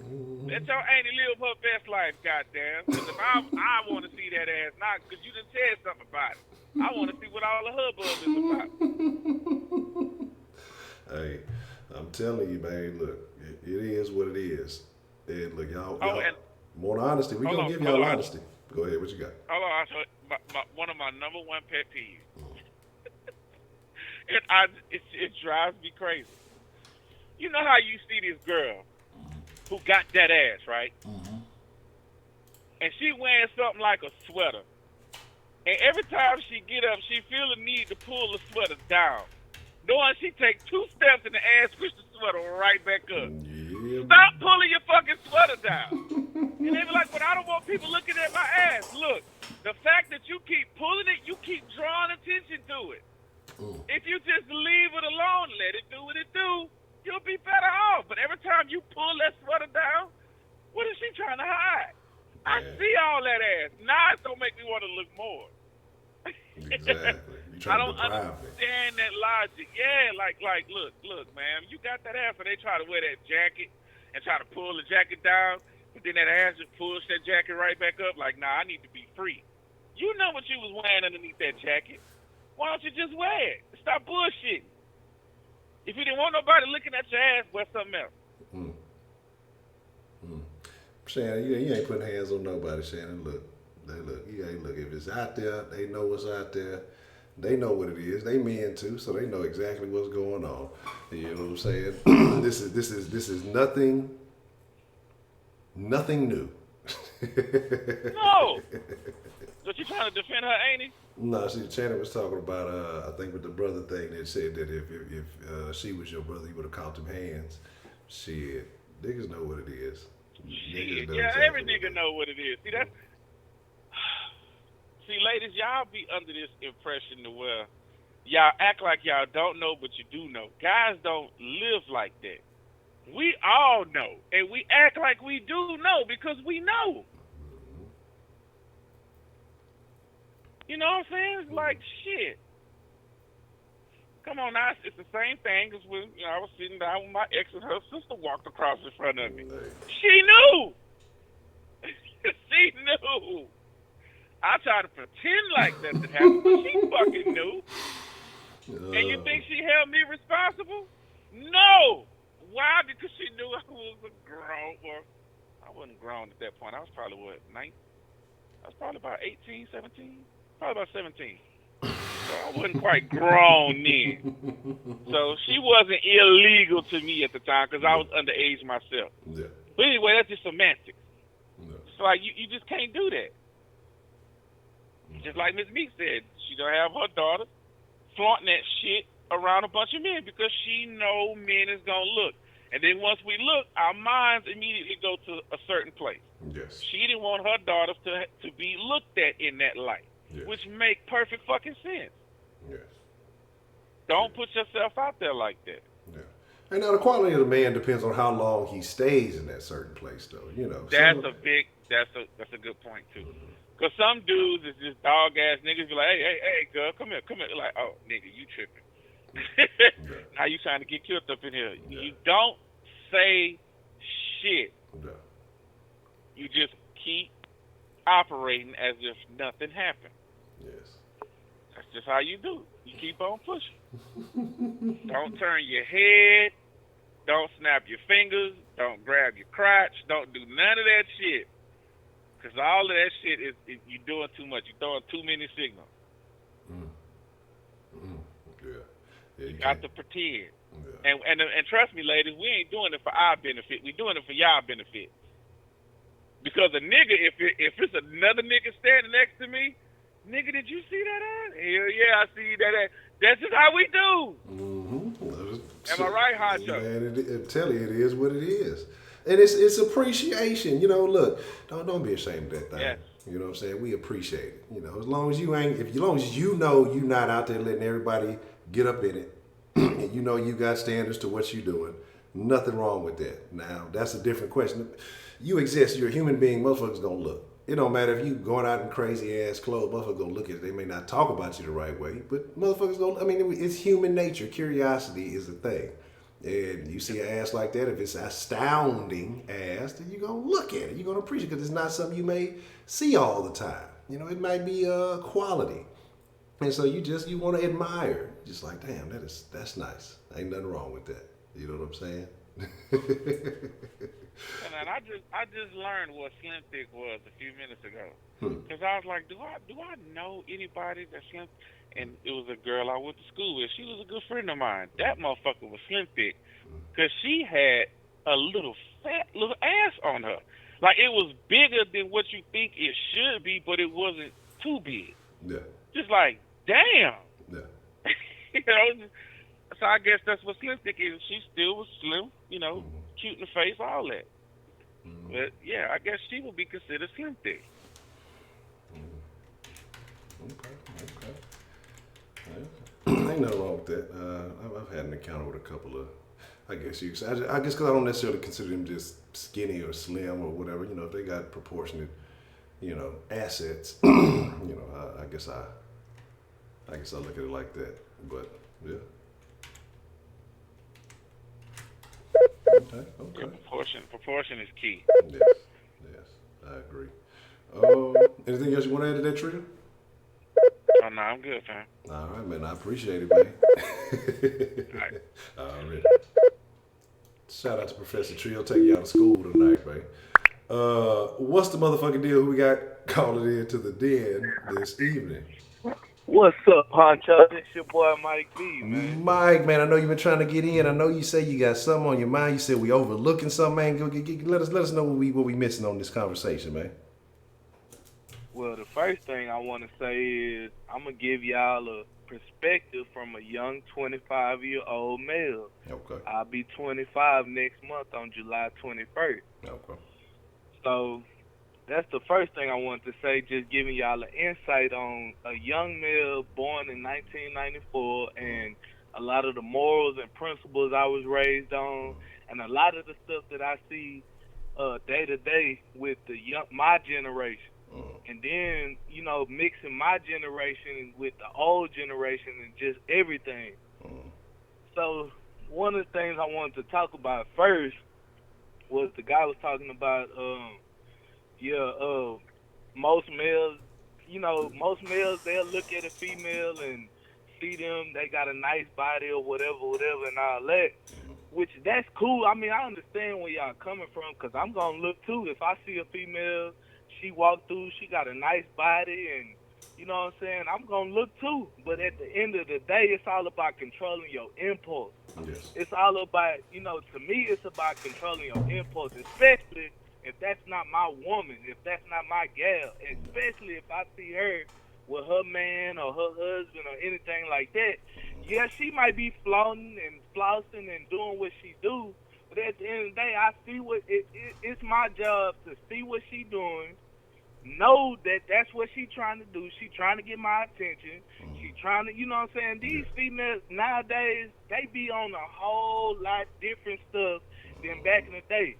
These females, they moving around, they be in a relationship and then got a side nigga on the side, got a sugar daddy, all types of stuff. So my thing is too is just like it's all about a man controlling his impulse, but at the same time though, I'm not just gonna knock us as men. I'm gonna hold us men down too. You got females out here who really be doing it. Flaunting and flossing, and they got a whole man at home, and doing what they do, got a whole family, but out here trying to, that's just like Aisha Curry, out here trying to see what man still look at them and all that, like what's up with that?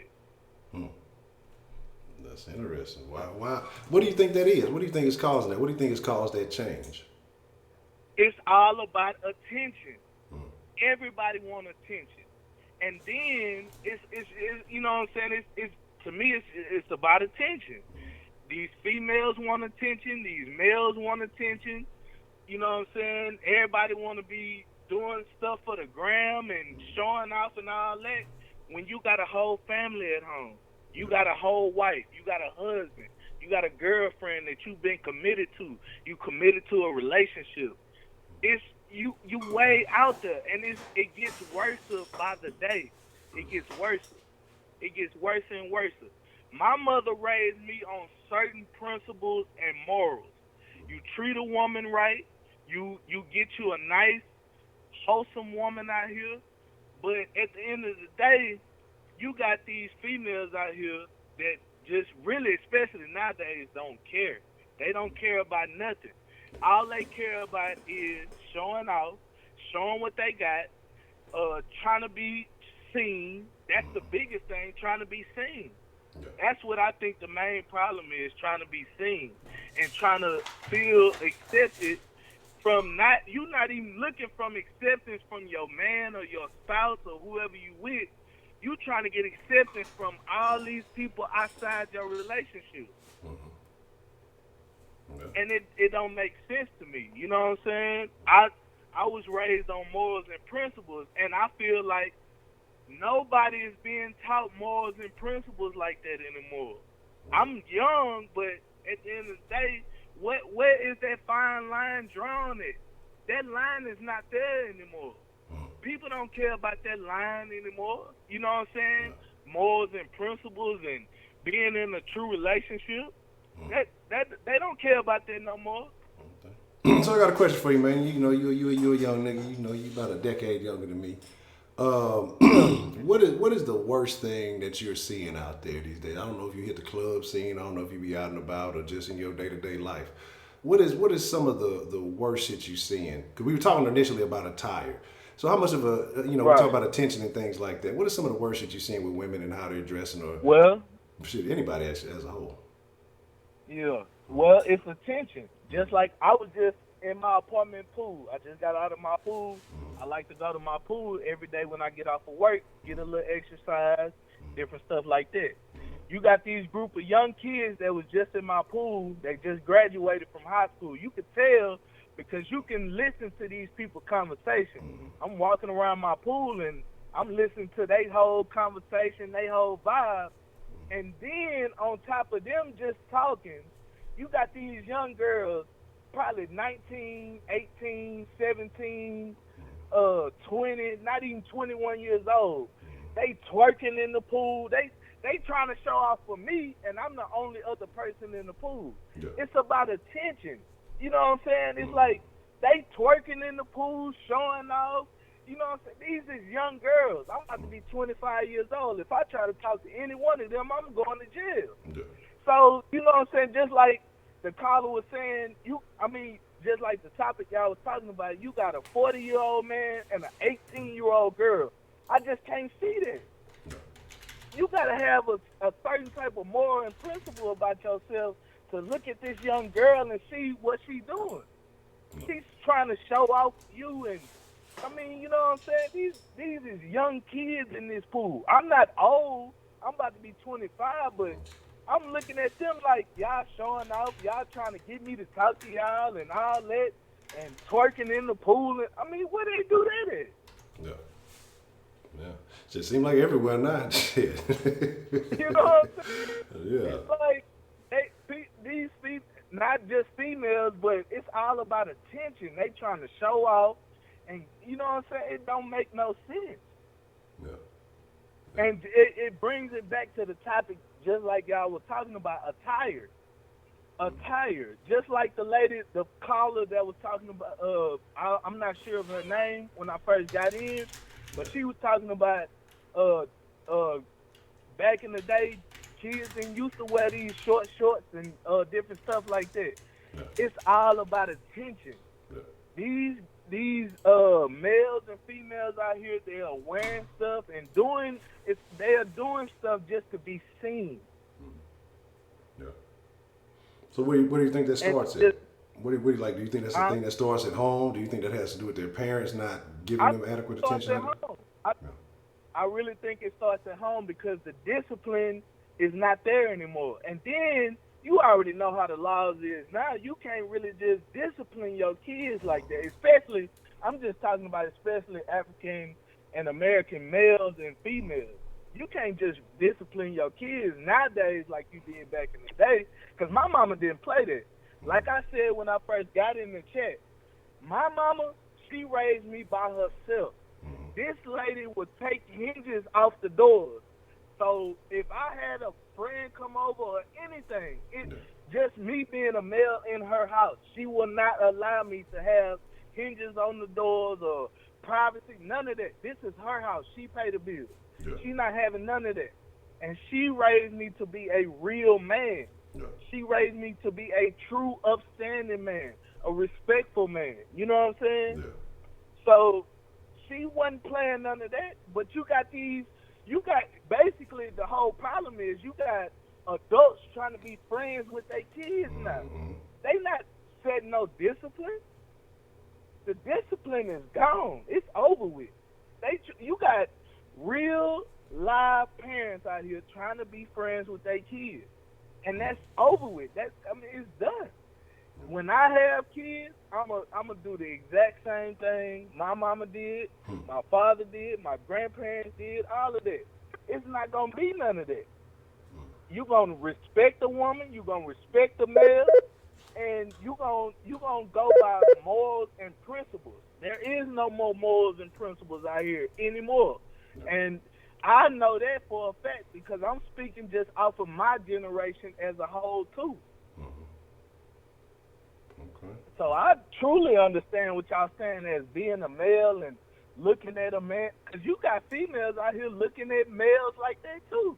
Oh, what he got on, But the main thing I feel like is you got too many people out here trying to be seen, and they don't have no morals and principles about themselves at all. Mike, I got a question for you though, man. I want you to keep it 1,000 with me. What's up? Even with the hinges off and the doors wide open, did you ever still manage to pull a stunt in your mama house when you was young? Yeah, I can't lie. I can't lie. Already. I'm still young, man. I can't lie. Yeah. Already. So I did. Yeah. But what really taught me my lesson though, my mother passed away in 2013. Okay. What really taught me my lesson now is now that she gone, I regret a lot of stuff that she used to tell me. So I even know that more now when I look at things. It's like, okay, my mama used to tell me that all the time, and I'm going through that every day. Yeah. So that's why I try to talk to my young dudes. When I pull up in the hood and Acres Home and pull up, I try to get my young dudes to know that I understand where y'all coming from because I come from it. Yeah. But this ain't the way to go, you know? I agree. Oh man, just had a feeling. Just had to ask. Shout out to Professor Trio for throwing it out there. So I had to ask. But I'm sorry to hear about your mom passing away. I know as a young man that can be a very tough situation to deal with. So. Yeah. But I think she did a good job, man. 'Cause you sound like you got the right mentality, and I agree with you. There's a lot of parents out here who are trying to be friends, who are not setting that. You said that line. You mentioned that as far as morals and principles, but as far as parenting, there should be a line like, hey, I care about you, I love you, we I have your best interest, but at the same time, I'm the parent, you are the child, and that's a foundation that needs to be established. A lot of parents nowadays don't do that shit anymore. They right. are on the gram with the damn kids. Right. Mm-hmm. Yeah. Right, and then because they can't do it or they can't just set that boundary, they just it's cool, it's. Okay, whatever you doing, I'm gonna rock with it, But you have to have it's all about a self-discipline. You have to have a certain type of discipline about yourself. That brings me back to the point of a man looking at a woman. She got a nice body. A woman looking at a man. Oh yeah, he got this going on. Whoop whoop whoop. But at the same time, you have to have a self type of discipline about yourself. Yeah, I agree. Man, Mike, man, I appreciate you calling. Anything else you want to add to that, man? Oh no, that's it. That's it. I want to go back in the chat line and see what everybody else talking about. Well, you know, they in there popping off. They can set it off in the damn chat, man.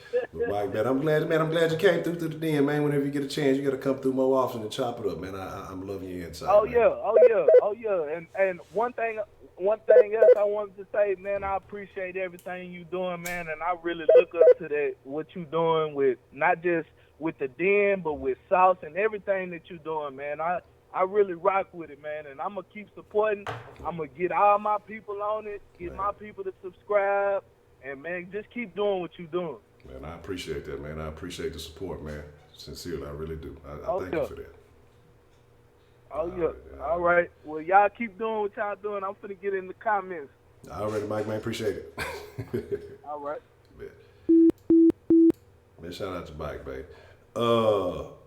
Very good. But hey, you know what? It's good to hear from Mike still. Some of the young folks still got, you know, some sense about them. Because you've been, you know, you look at young folks like Heidi and you think the world is burning down. Yeah, I remember you, Miss Cashmere. I'm glad you could join us again. And I've checked out your channel a couple times. I think I tagged one of your videos in one of them I did. And so shout out to Miss Cashmere. What's the motherfucking deal? Who we got calling in on the den line this evening? Hey, Honcho, it's Belle. How you doing? Miss Belle, how are you, Miss Belle? How are you doing this evening? I feel Good, like I'm I feel like you got something to say that you're not agreeing with some of these male callers that we've had this evening. What's Actually, I got to give it to the young guys. They're pretty darn honest, and that's pretty good. They just don't understand a lot of the old folks, that's all. No big deal. They ain't there, they don't get it. It's all good. Okay. One of the guys said, why is it not okay to ask a woman her age? That goes back to the fact that men seem to get monikered or get treated better as they get older, kind of like fine wine. And women get treated like we have a shelf life and an expiration date. So who wants to put out their expiration date if men are going to call them on it? And same thing with their weight. It's like Trill says, if you're fat, you're fat. If you're not, you're not. You know, sometimes you just don't need to state the obvious. The guys seem to have it pretty much on the ball, but as far as I'm in a new position, I'm newly widowed, and so this age difference thing, I find it to be completely hysterical. There is no way I would date somebody 20 years younger than me. That's baby food. You know, you don't want to go into a relationship or situation or whatever that you have to teach somebody because they don't know.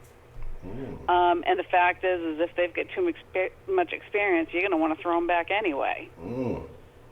It's finding that balance of they've got the right stuff, but it doesn't mean there should be trust there. You know, it doesn't mean that they have to reveal how many or you should have to reveal how many. Mrs. Meat was right. Men will call you on that shit about how many guys you've been with, and they're big for it because that shows part of their insecure ego. Not every man, but a lot of them do. So that's one of the reasons that women don't want to step up for it. And besides, what should it matter if they have the experience to do with what both of you want? So I got a question for you, Miss Belle. Sure. I'll answer honestly. So in your opinion, do you think that most women have higher body counts than they're really willing to admit? Well, I can't speak for every woman. I can speak for the fact that I've been married for the last almost 17 years and been with my partner, husband, for almost the last 23 until the last 2 weeks. It gives me a lot of age and space because I've been with one person for 23 years. Did I have a life before him? Yes. Am I going to reveal that? None of your business. You know, I come with age and I come with experience. Now, at my age of being 50, which I don't have a problem with, that I should have some experience. Now, the hard thing is finding out whether it's a hit-it-or-quitter situation or they actually want to step up and maybe get into a relationship. That's the thing I'm finding in my gene pool to be a problem. Because men, y'all want low-hanging fruit. Y'all don't want to do the work. You like being lazy, and if you can get a piece of ass, y'all happy and go to sleep the next night. That's true. That's true. But as far as a relationship, oh my God, that's work. That means you got to step up to the plate. You might have to put a clean shirt on. You might have to take a shower. You know, I'm just kind of jazzing on all of you because women have to do the same thing. You know, it's making the best of yourself for the relationship that you want to have. You know, and like Mrs. Meat, I found my husband. I was casual clothes. We were in a community situation, and I didn't even remember his name for 2 weeks. Mm. And this is the man that I spent 24 years with, or 23 years with. So it depends on what you're looking going into it. And I've been saying this pretty much steady all along. If you're looking for a hit it and quit it, show integrity and say, listen, I'm not up for a relationship. And don't try to lead on saying, well, maybe it might work out, because that gives either person more of an opportunity. And I will tell you this from experience. It's not always the women that fall in love. Sometimes you guys catch feelings, but you don't want to admit it. It's okay. But sometimes women just don't have it in for you, or you're just not the one for them either. And it's not a bad thing. It's not a good thing. It's just the reality of it. Now, we were talking about the question of the night. Can you repeat that for me? When we're talking about attire? Yeah. Okay. Growing up through the 70s and 80s, it was always told to us that fashion kind of showed where politics was. The longer the hem on a woman's skirt or dress, the more conservative the politics. The shorter the skirt, the more liberal the politics. Now, today's day and age, that may or may not matter, but that was rule of thumb back then. Mrs. Meat, shout out. You did great explaining a lot of that stuff. Me personally, I'm out of the age group that I'm probably OG to most of your callers. And so I find it really interesting. Trill, you did a pretty good job, but sometimes you are a little bit clueless. The more you kind of talk about women as objects, the less we're seen as real people. And I find that happens a lot because it's easier not to personalize it, and in general, it makes guys come off looking like hoes rather than respecting a woman. Just saying.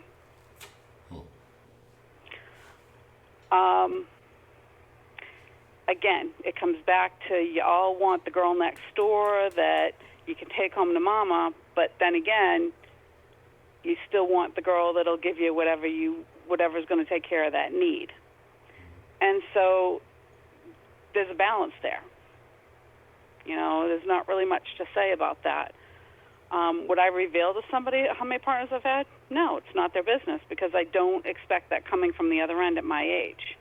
Now, when y'all are young, I can see why, but do you really either want to be disappointed, or the only reason that you actually need to know is for STDs?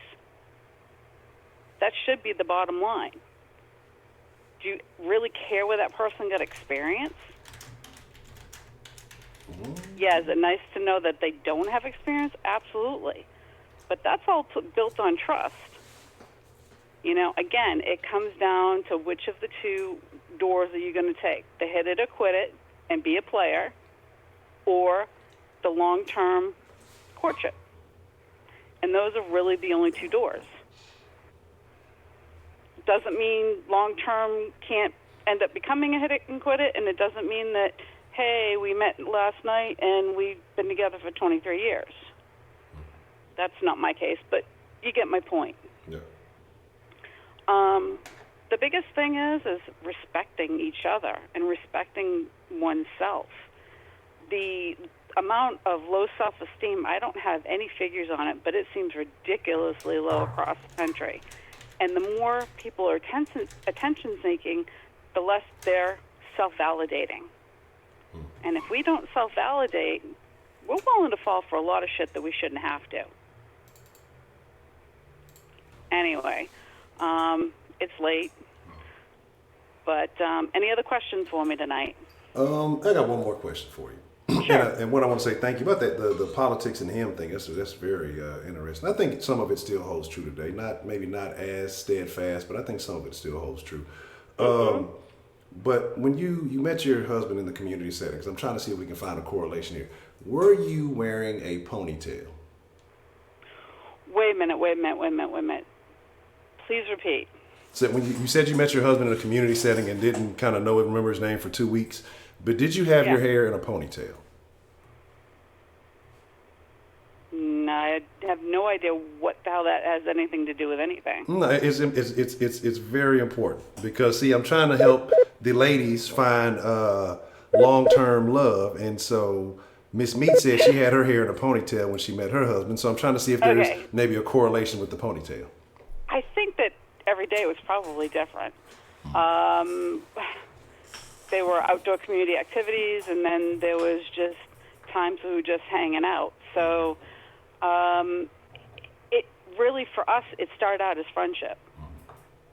And it started out, to be honest with you, he fed so much game that I called him on everything. And the more I called him on it, and the more he realized that I was real, I wasn't just fake, I wasn't just some fly-by-night person. He allowed himself to be vulnerable. And that's not something that's easy for anybody, male or female. And that's where trust comes in. And that's what just started our friendship, and then it took off from there. It wasn't physical right away.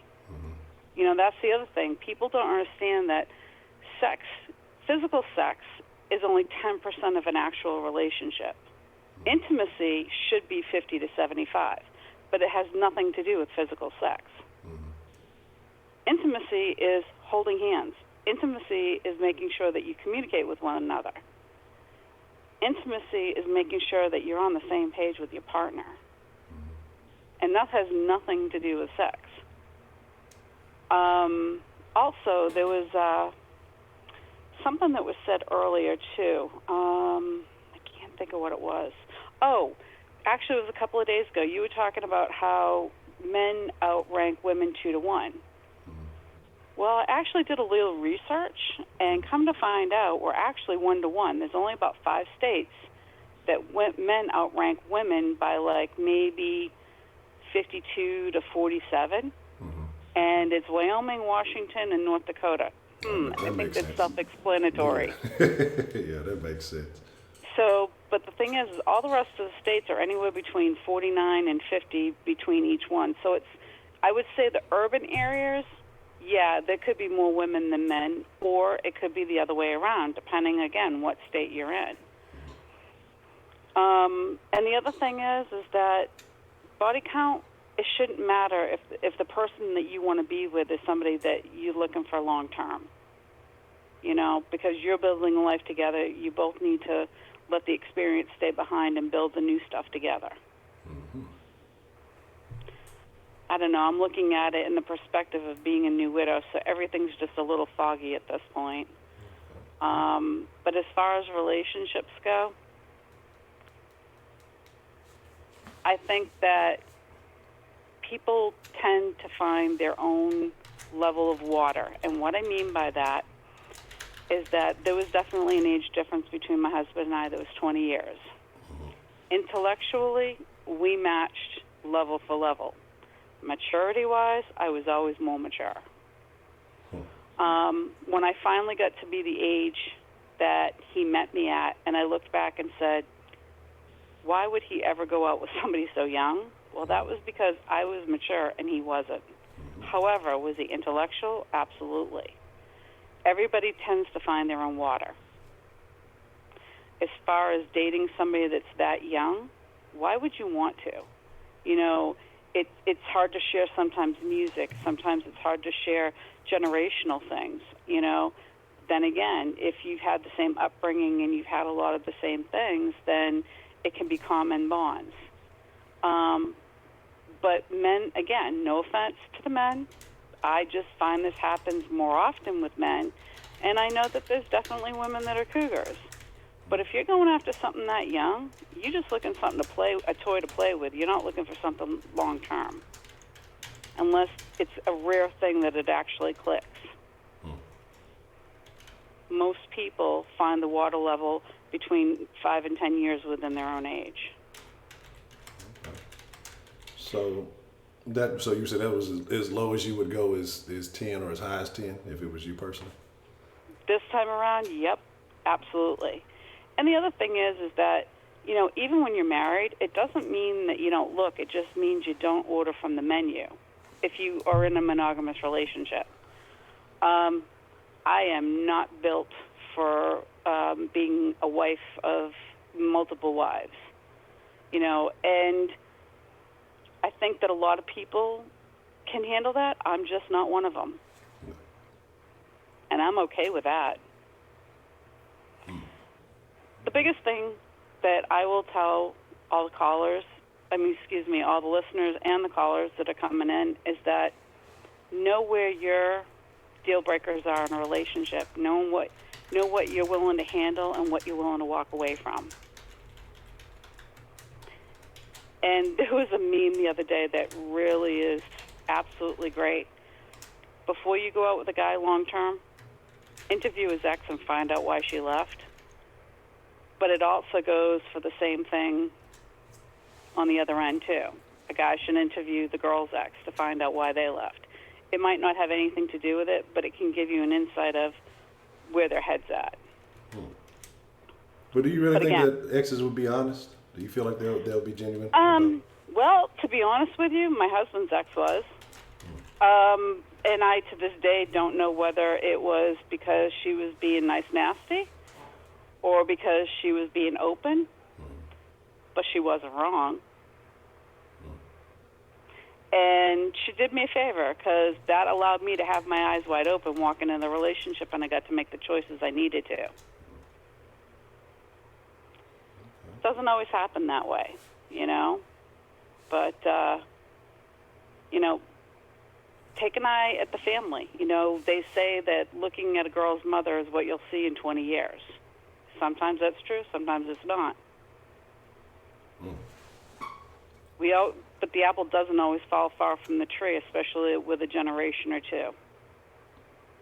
Hopefully, there's a lot of you that their parents may have made bad decisions and you guys have turned around and made good ones. But statistically speaking, it takes 3 generations to break a bad habit in a family. Whether it's addiction or gambling or any of those kind of things. And the reason it takes time is because as you're raising the next generation, you don't always remember that this isn't the lesson that you're supposed to teach. And the next child falls into the realm of what the parents did. But we all have a choice on how we raise our kids. Now, I will tell you this. Both of my kids were more afraid of me than they were the local cops. Did you spank your children? No, never had to. But the consequences of their actions were always pretty valid to what the behavior was.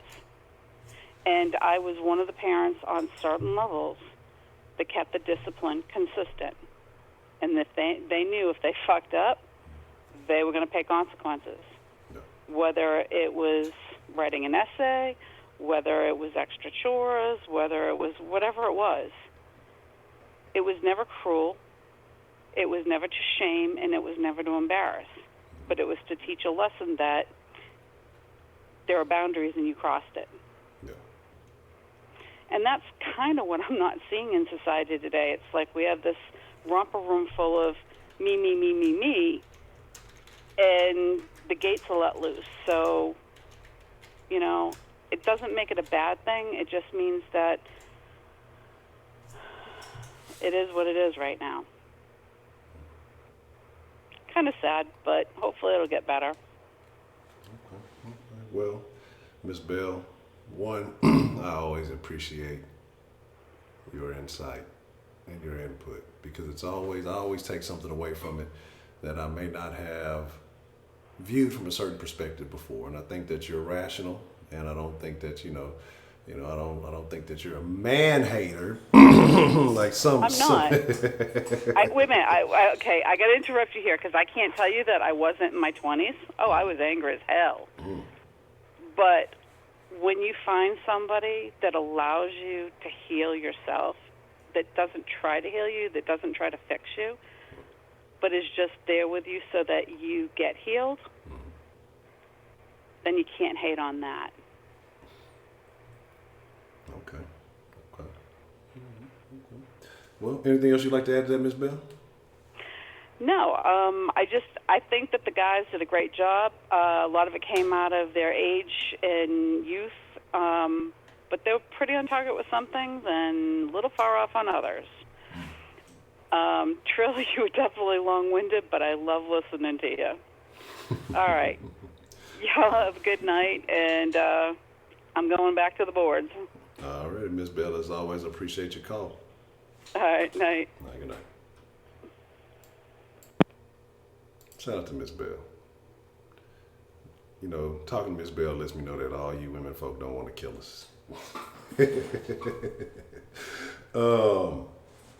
Interesting.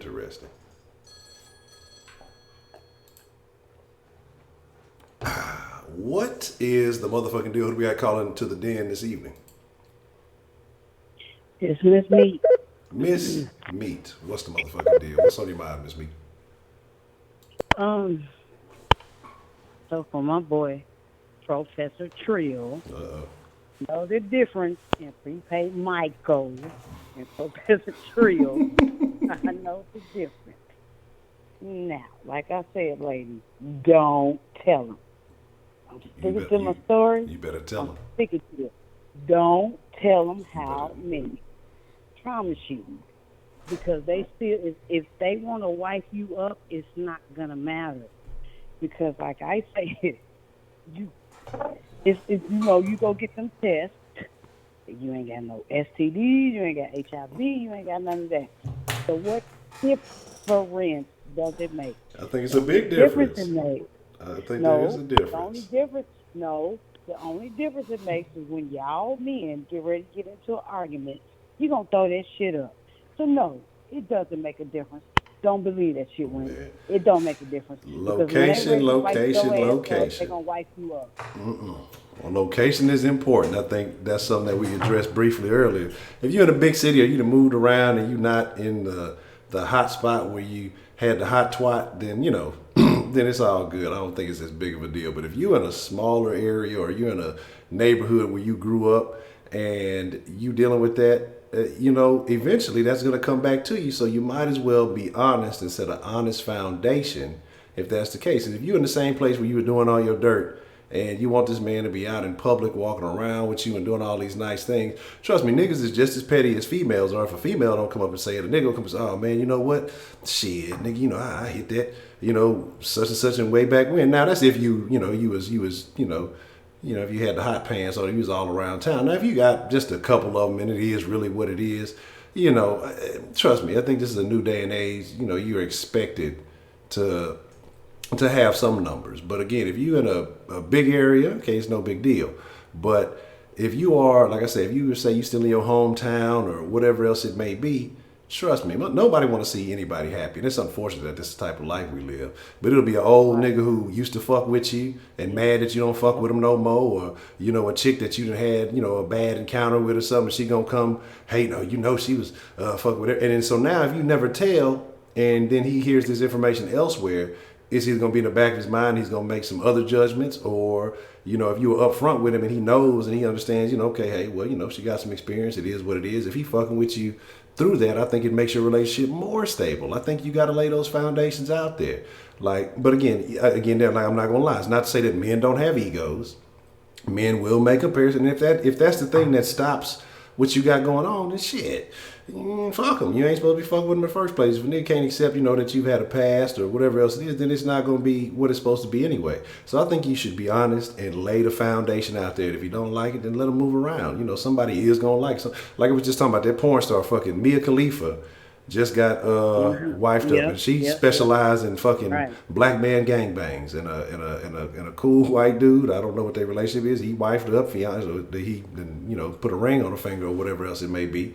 So obviously she got video footage all around town, and so it's not a big deal. I mean, so if a dude is fucking with you for you, be honest.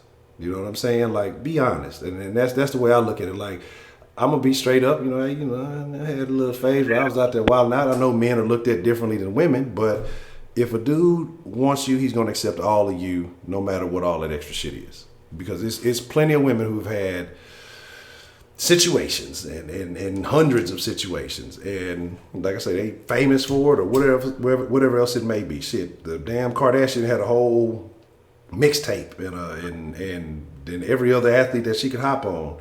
And shit, somebody still got with her and wifed up. So I don't think, I know that it can be, y'all could feel some type of way about it. And I know certain men are going to feel some type of way about it. But if their ego can't handle that shit, man, fuck them. You know what I'm saying? And then, that just wasn't the situation for you. I think if it's asked, then be honest. If they don't ask, then, don't ask, don't tell. And don't say, I mean, shit, if he's not concerned and he don't care and he's happy with what he got, then leave it. It's no big deal. But, I think that if asked, you should be honest with it. Don't do no division, no common core math. Just be straight up, because situations can occur where the past can come back, and things can happen. So I say you should be truthful. Okay, so all right, so first. Okay, I'm gonna partly agree with you, and I'm gonna tell you why. Okay. Because I always said I wasn't gonna have any kids, I have any boyfriends from my home state, which is Oklahoma City, because I didn't know where my daddy was. He was a Rolling Stone. I don't know. Yeah. So I understand the same thing, but at the same time, why do y'all want to know?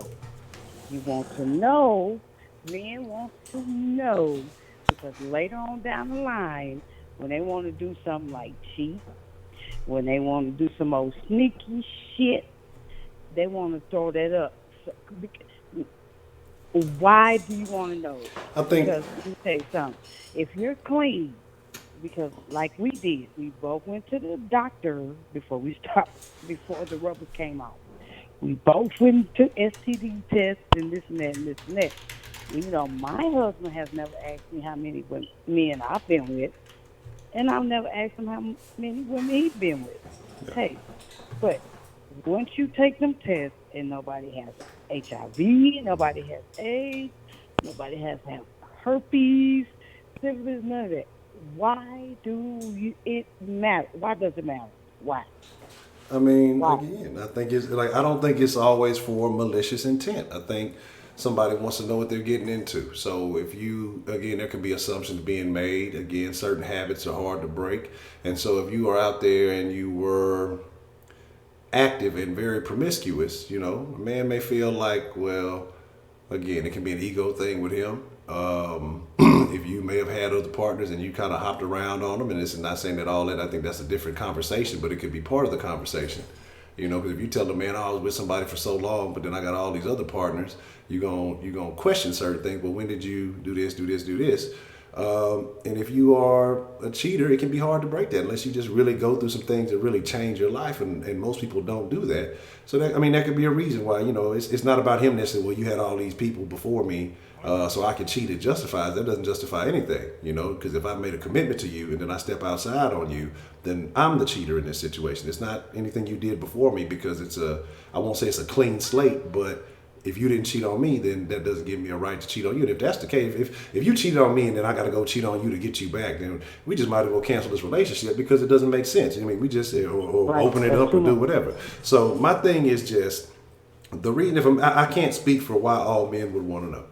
I personally don't really give a shit. You know what I'm saying? I really don't, because it's if I'm doing what I'm doing, I'm fucking with you. I'm fucking with you because I like what you bring to the table. I like what you're about. All that other shit, I'm not worried. Look, trust me, it ain't no ego issues over here.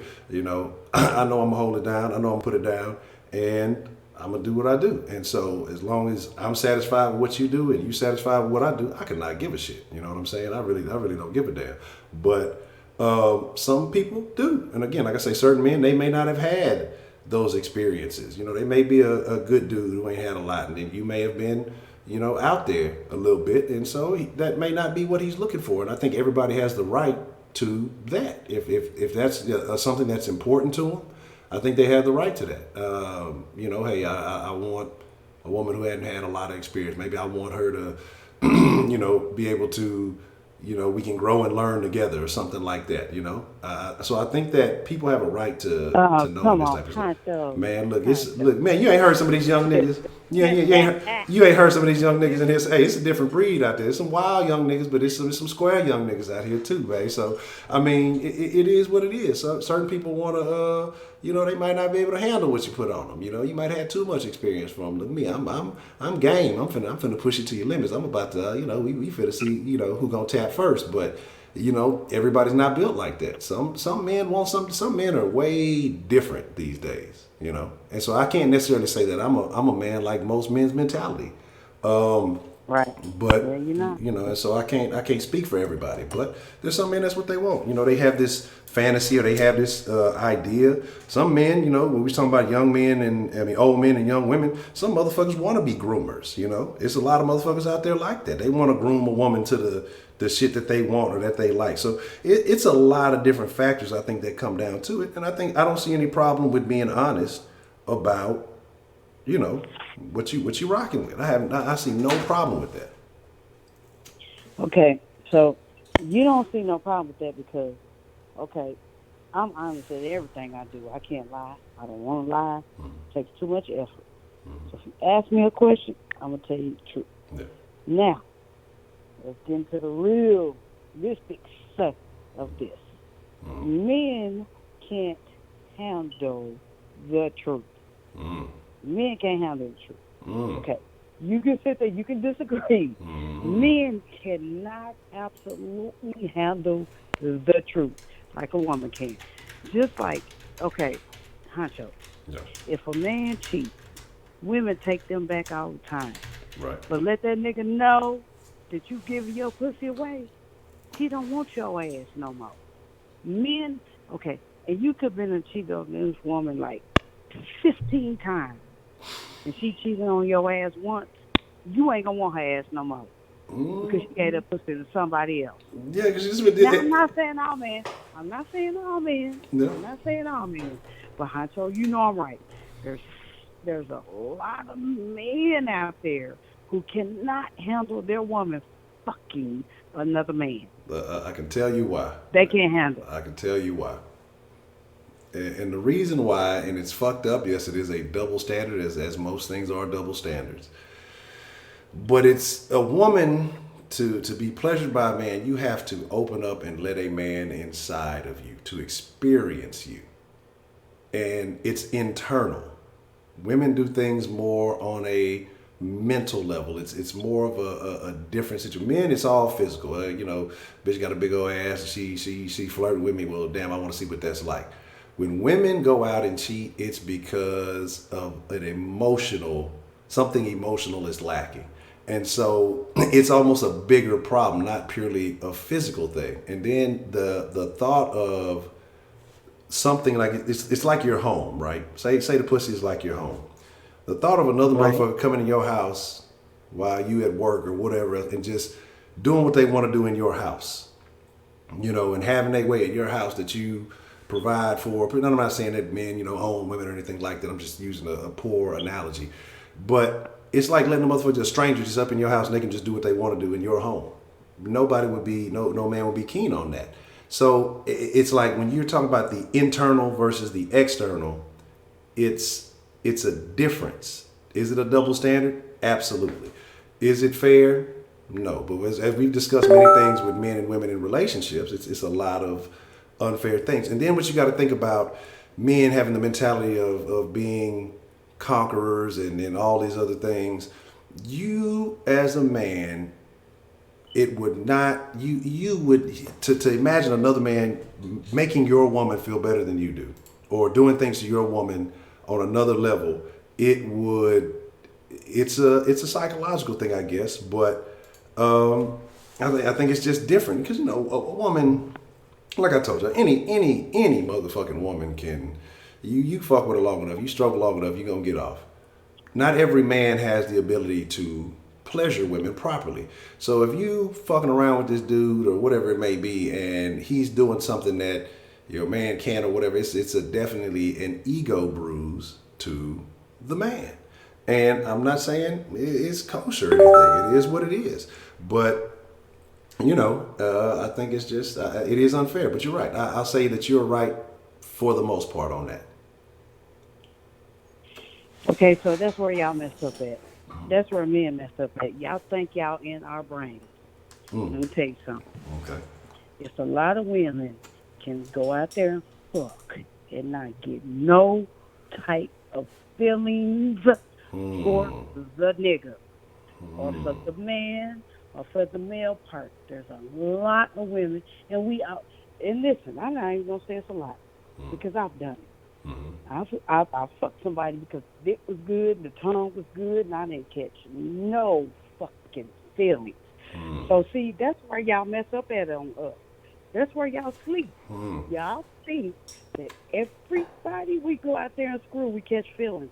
I can promise you one thing, and I'm speaking from a woman because I can't speak from a man. I speak from a woman. We don't catch feelings. Everybody we fuck, we don't. Like it's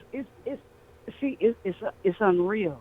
And see, that's why women be getting away with cheating as long as they have, Honcho, because y'all think that, oh, this bitch love me so much, she ain't gonna cheat. Let me tell you something.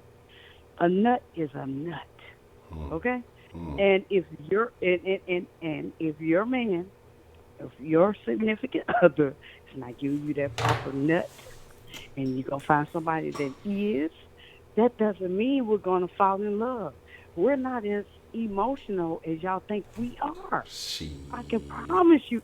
Oh, that's what you're saying because you're thinking at it. You're looking as a man. That's what I told y'all the other day. Y'all better start listening to us. I'm trying to tell you something. I'm trying to preach to y'all, and I'm trying to teach y'all something. We're not as emotional as you think. We can go out and fuck a nigga tomorrow, come home, cook dinner for your ass, wash your clothes, fuck you too, and don't give a fuck about it. I'm telling you, y'all don't listen. Y'all don't listen. I'm preaching y'all the truth. We don't have to fall for this nigga because he gave me good head, because he licked my pussy good. I don't fall for him. I just want a nut, just like y'all do. And it's a lot of women out there like that. They won't give a fuck about the nigga. I got my nut, but I love my man at home. I love my man at home, but my man at home ain't making me come like this. I'm not gonna fall for that nigga. There's a lot of women out there like that, and y'all so masculine, and I'm king, and I know, no. We don't fall for them every time. I'm trying to tell y'all the truth. So all I'm saying y'all wanna, is, in my personal experience, I can't speak for any other situation. I have been in my history of being a young Rottweiler, if you will, a young pit bull, if you will. All I know is those experiences that I've had, and some of these have been with women who were in relationships. Some of these have been with women who were in long-term relationships. It was always a callback, if not multiple callbacks, if not situations where, hey, I'd leave my man if you'd commit, run away with me, and stuff like that. So I understand, and I'm not going to say every woman, because every woman is different, everybody is different, but I do believe it wasn't one incident, it was multiple, and the fact that I saw a trend in this behavior, I think that it may be more so one way than the other way. you know? And so I think that some women have that ability, but I think it's fewer women that have that ability than more. And, you know, especially once you get done right, it's only going to be so long before you want that again, you know? Again, like I said, it was a situation, well, it was a situation where a chick, she had a whole everything going on, you know what I'm saying? And she sit there and again, and she's spilling emotions, she's spilling all this other shit that I'm just like, I'm not that nigga. But she talking about she want to run away and, you know, want to be with me. And I'm like, you know, I got my own little situation going on over here. It's women who will be more than willing to wreck your own home, even though you kind of doing your own dirt. But I think that, and I don't disagree with you that women will do stuff like that and then go on to still be able to, you know, cook all that and clean and do all that. I'm not doubting that. But I think that even in the back of the mind, because once you hit that spot, once you like Eddie Murphy say, once you make it that ooh, that old face, she's not gonna forget that anytime too soon. You know what I'm saying? So I think that yeah, it may work in some instances, but I think more like if your man or your significant is not consistently doing what it is to get you off, if they may not be coming with it,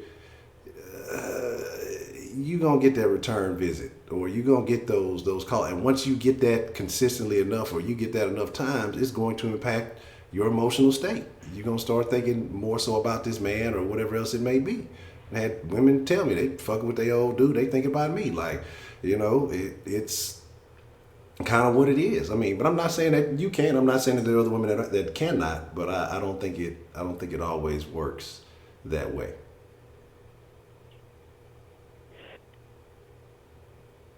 Okay, so that's why I'm trying to tell y'all. That's why I'm trying to tell y'all that it does work that way with some women. Now, me personally, I think people like, I don't want anybody touching me. I think people are gross. Like, I don't want any man touching me. I've always been like a one woman person. Okay, like that's why. Listen, I didn't get married until I got married. So I know you can satisfy me every kind of way in the bedroom because I don't want to cheat on you because I don't do shit like that. What I'm telling y'all is the women that's in my life that I'm around think just like dudes do. Like you might think that okay, well, just like you said, like in time, you know, women get emotional, they eventually catch feelings and this and that. No, there's not. There's more women than y'all think out there that don't give a fuck. I'm preaching. I'm trying to tell y'all. When you think you got them in your wing, it's just not. Everyone is just not like that. Like I never wanted a whole bunch of men. I never wanted that because of what happened to me. But that's just my story. But the people I've been around, the women, they don't give a fuck. Just like y'all don't. They don't care.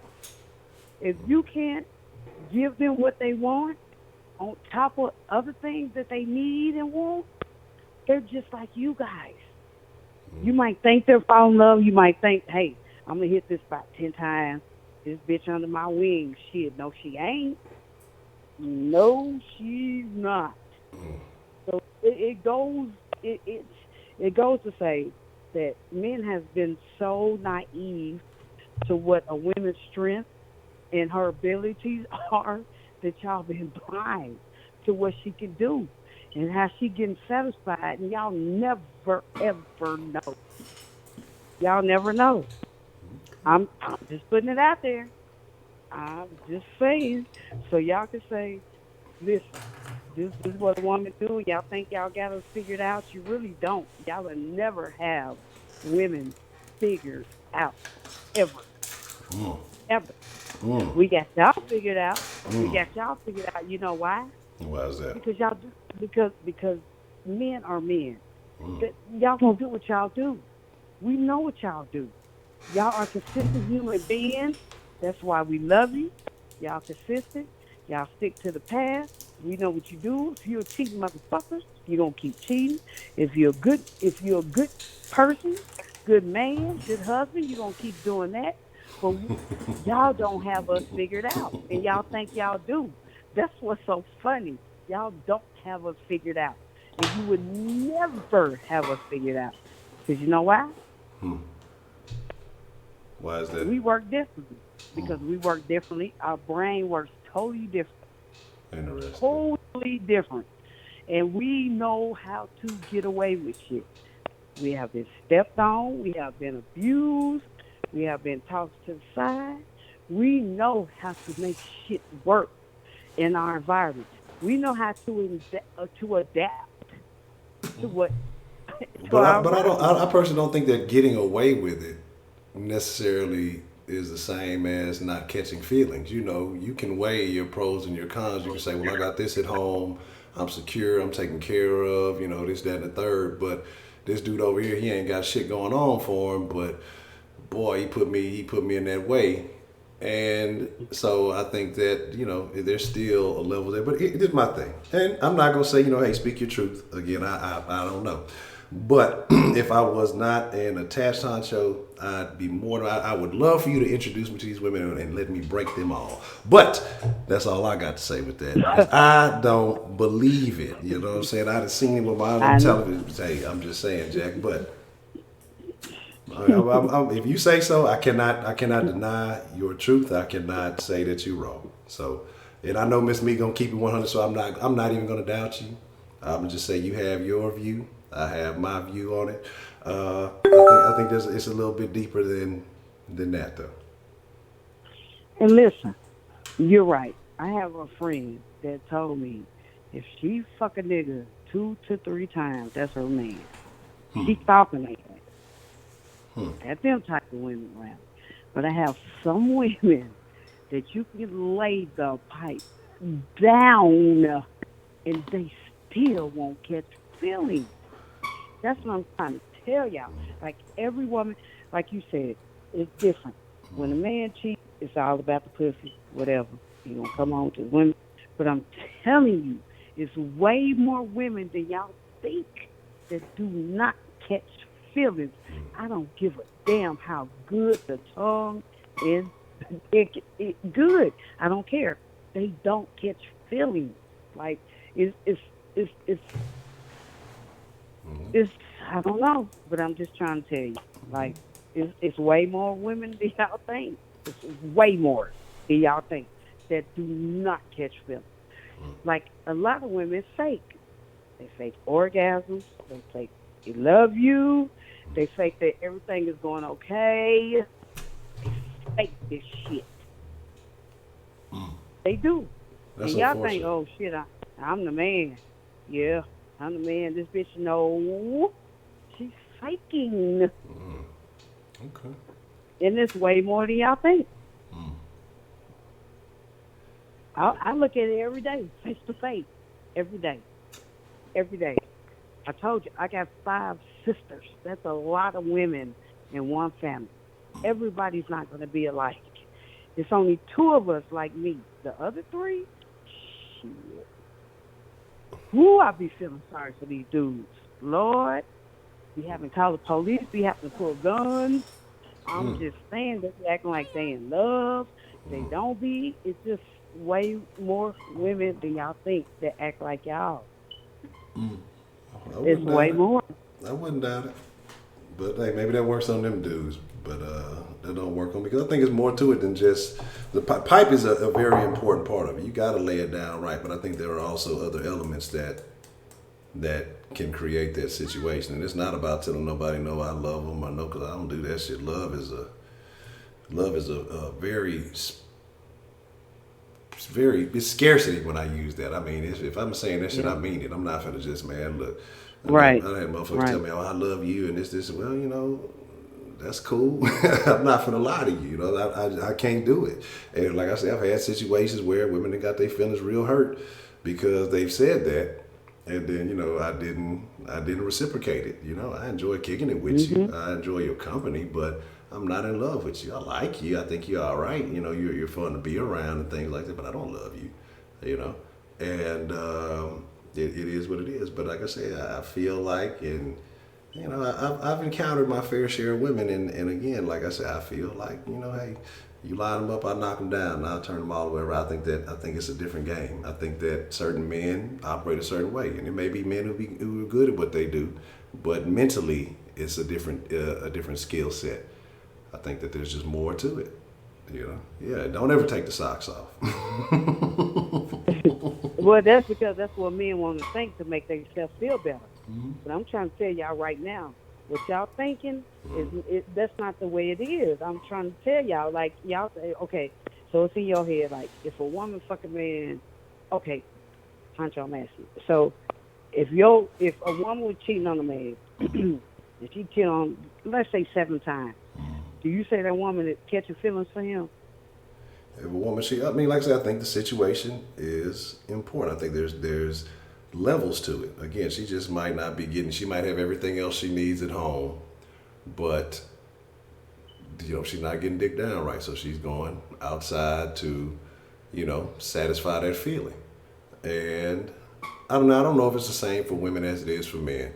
And fellas, I got a question for y'all. Y'all let me know, because it's a very good question. How many fellas, if you've been in a relationship and you have, you know, cheated, do you feel more feelings for your significant other when you go back? Does that intensify those feelings because you feel a particular way after you've done it? I don't know if it works for women that way, so I can't really ask. But my thing is this. I don't think the number of times necessarily matter. I think the time frame is probably more significant than the number of times. But then again, I think that's still a small thing. Like, without seeing the situation specifically, you know, with my own eyes, then I can't really confirm that. But I think that multiple occasions it means something, even if it's an affinity for the dick. You know, it's something that means she's going to take more risks with what she got going on. I think it can be something, but I can't say she's necessarily in love just, you know, after 7 times or so. I think there's different levels to it. Well, it just, I understand what you're saying, but it's just that men seem to think that, okay, we are emotional, and I'm not going to deny it. We are way emotional more than men. But what I'm saying is this: men have this thing in their head that if a woman cheats 1 time, like, y'all leave a woman alone when she cheat 1 time. So if y'all think a woman cheat, that she's just automatically gonna catch feelings for the man, and it's just not true. Like, it's not true. Like, you can screw a man, that could be the best sex ever in life, but if you don't catch feelings, you don't. But men seem to think that women fuck and catch feelings. That's what I'm saying. And then y'all want to turn around and say, oh, I just fucked it. It didn't mean nothing. It was just a pussy. I love you, baby. But women can't say that. That's just unreal, because I'm telling you, it's just not like that. Like, you can screw a man. Like, he could be the best shit you ever had, but you don't like that motherfucker. But y'all seem to think every time a woman opens her legs, the reason why I can't be with you no more because you cheated on me is because you caught feelings.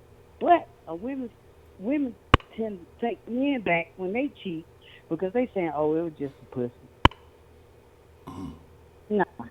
Nah. It don't work like that. You know what I mean? It goes both ways. Like, you can't tell me, like, this woman might be teabagging your ass and your wife don't do it. Shit, how I know you ain't falling in love with this bitch if she teabagging you and I don't? Well, you know, why you not teabagging? You gotta start teabagging. What you mean? Look, you know it. Look, you ask me what it is, or you know what it is. So my thing is why though? No, I'm asking you, why ain't your old lady teabagging? What's wrong with her that she don't want to, up I'm the just standard a saying, little it's bit? some women. Well, some women that don't suck the balls. I mean, it is what it is. Like, there's a lot of women that don't do that, and there's a lot of women that do. And if the man that want his ass, it want his balls sucked, he gonna go find it. But what I'm saying is, how do I know if I'm your wife? Just say I'm your wife, and I don't teabag your ass, but that next bitch do. Oh. How do I know you finna fall in love with her? Just like y'all say women do. I mean, no, I don't think that's the case. I mean, just you may be falling in love with what she does, but I don't think. I'm not gonna say that men can't. There's a lot, like I said, there's a lot of sucker ass niggas out there that's gonna fall in love, fall with the okie doke. But my thing is this, and we all know that it's all. And I think it goes both ways. That what you won't do, somebody else will, especially in this day and age. And if it's something that you just need that bad, but. My thing is, I don't think it's just it feels good. So you're gonna go with the good feeling, but I don't think that necessarily for a man. He's falling in love with that. I don't even say he's falling in love. He enjoys that feeling. I don't think he necessarily like. Cause think about it when we all talk about the polygamy conversation. Men don't want to deal with multiple women. You know what I'm saying? Men don't want to deal with all that. They just they would enjoy yes, having y'all do. No. Yes, y'all do. Y'all do want to deal with multiple women if y'all can get away with it. No. Deal with multiple women physically, yes, but they don't want to deal with multiple women's emotions and doing all this extra shit. Like, so what I'm saying, yeah, I agree. Yeah, if I could disconnect all that other shit, cool. Let's make it shake. But when it's all that other stuff and you got to be realistic that you have to deal with, men don't want to do that. Don't want to do that shit. Okay. Well, my point is this. Y'all better start listening to women. Y'all be thinking y'all know all the answers. Like, I just don't think a woman to do this. I just don't think her feelings to be this. Y'all better start listening. Because I'm trying to tell you. Like, it's the same as y'all. It's like women are sneaky creatures like cats. Like, they're sneaky. They really are. They're sneaky. And they get their rocks off just like y'all do, but you never know. You think she happy, she in there cooking your ass dinner. Oh, baby, what you need, but you ain't giving up because your ass out running around. Shit, Jody around the corner. Shit, I was Jody. Shit, Jody around the corner. I'm just saying, y'all don't have us figured out like y'all think y'all do. Y'all really don't. Like, I promise you, y'all don't have us figured out like y'all think y'all do. Okay. That's what I'm putting out there. I'm gonna take your word for it. But I'm gonna let y'all go. I'm gonna let somebody else talk. All right, Miss Meat, I appreciate you coming in and sharing that with us. Exactly. Rise up.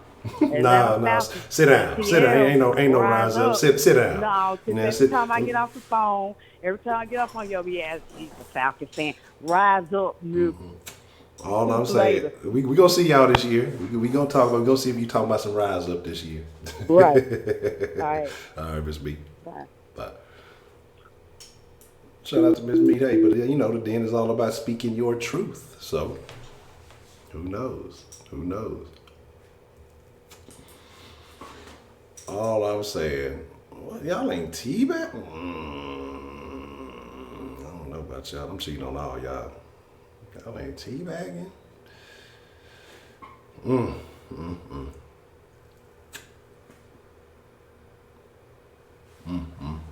This is tough.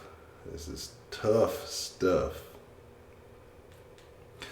But, like, to each their own, everybody, Oh Lord, now you got Shelly activated. Keep pounding. That sound about right.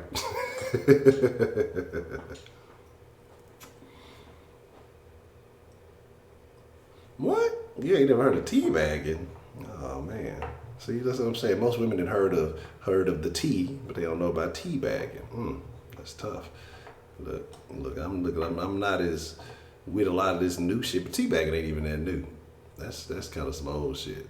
Oh, yes. So Miss Shannon shared a text. That's funny. Somebody sent another picture. Says, I just want to say to the men who say raw dog is the best, I don't allow any men to go raw dog with me because we're both at risk of becoming parents. The women in our family are extremely fertile. You must be a Mexican. And most of them have still gotten pregnant while on birth control and were still pregnant after taking the Plan B pill. So it's just better that we don't risk being parents. So condoms, not just for my own protection and safety, but it's for your own good as well. If you don't want to be a father, don't take the risk with the women in my family.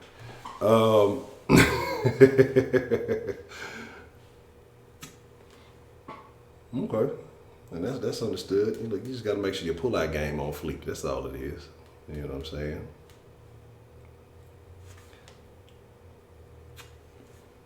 Oh, that's all it is. Yes, dipping the nuts in the mouth like a tea bag. Nothing wrong with that. Take a little dip before you go on a trip. You know what I'm talking about?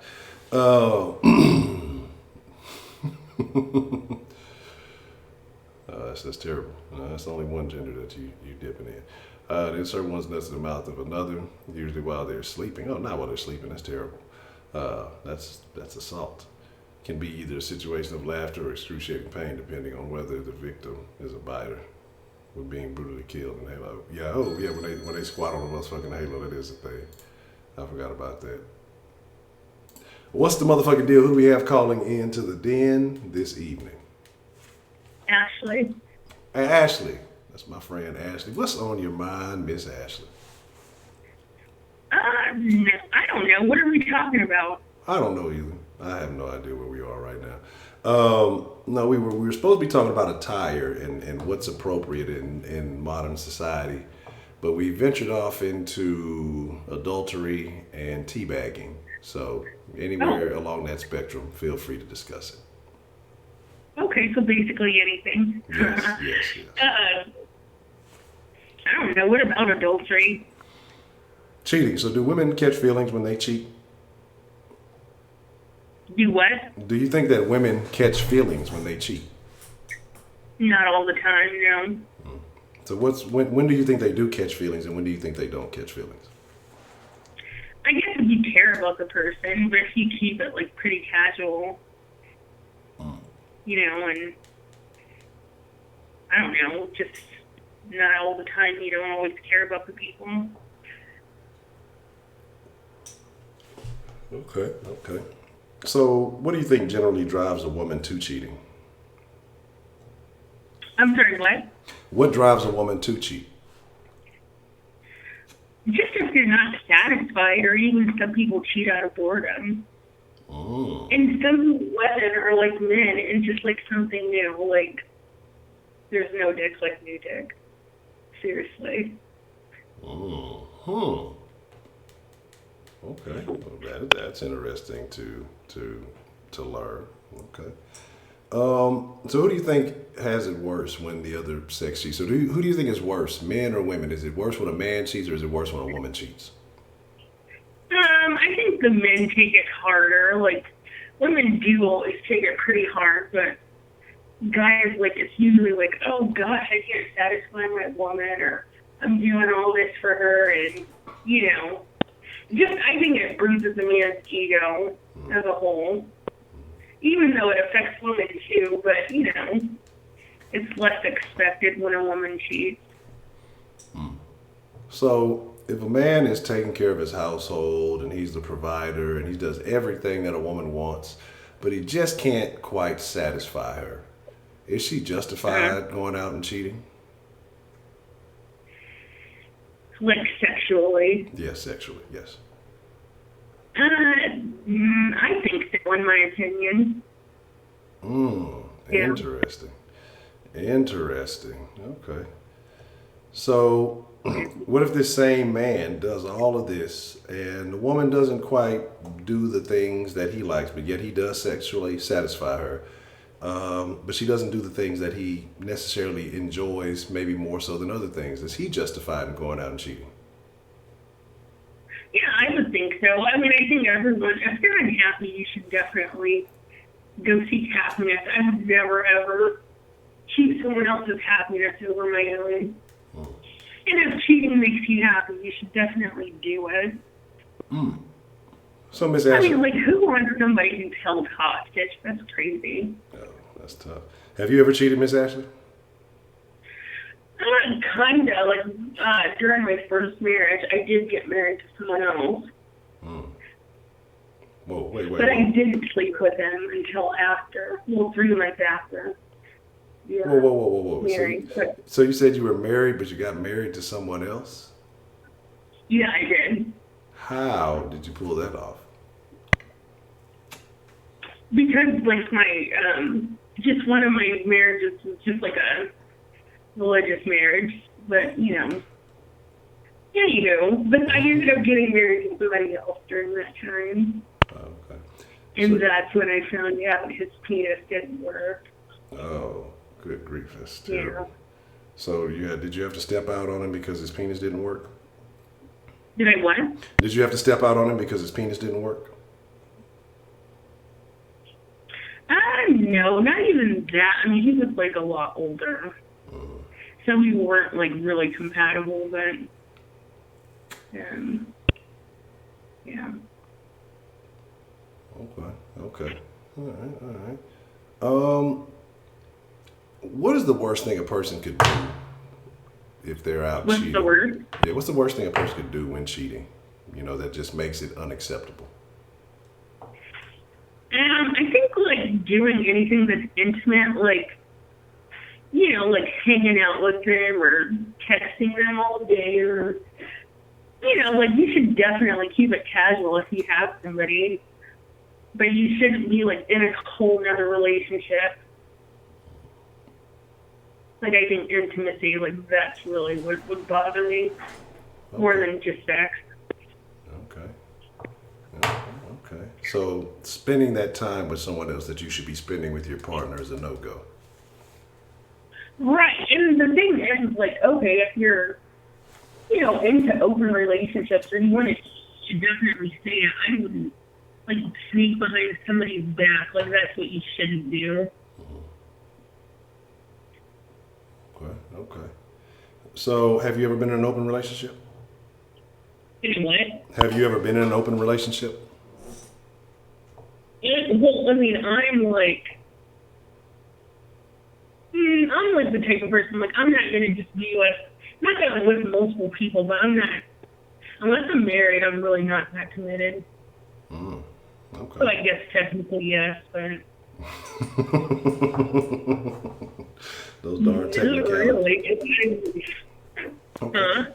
So what about, I got a question for you. What about teabagging? Is that a yes or a no-go?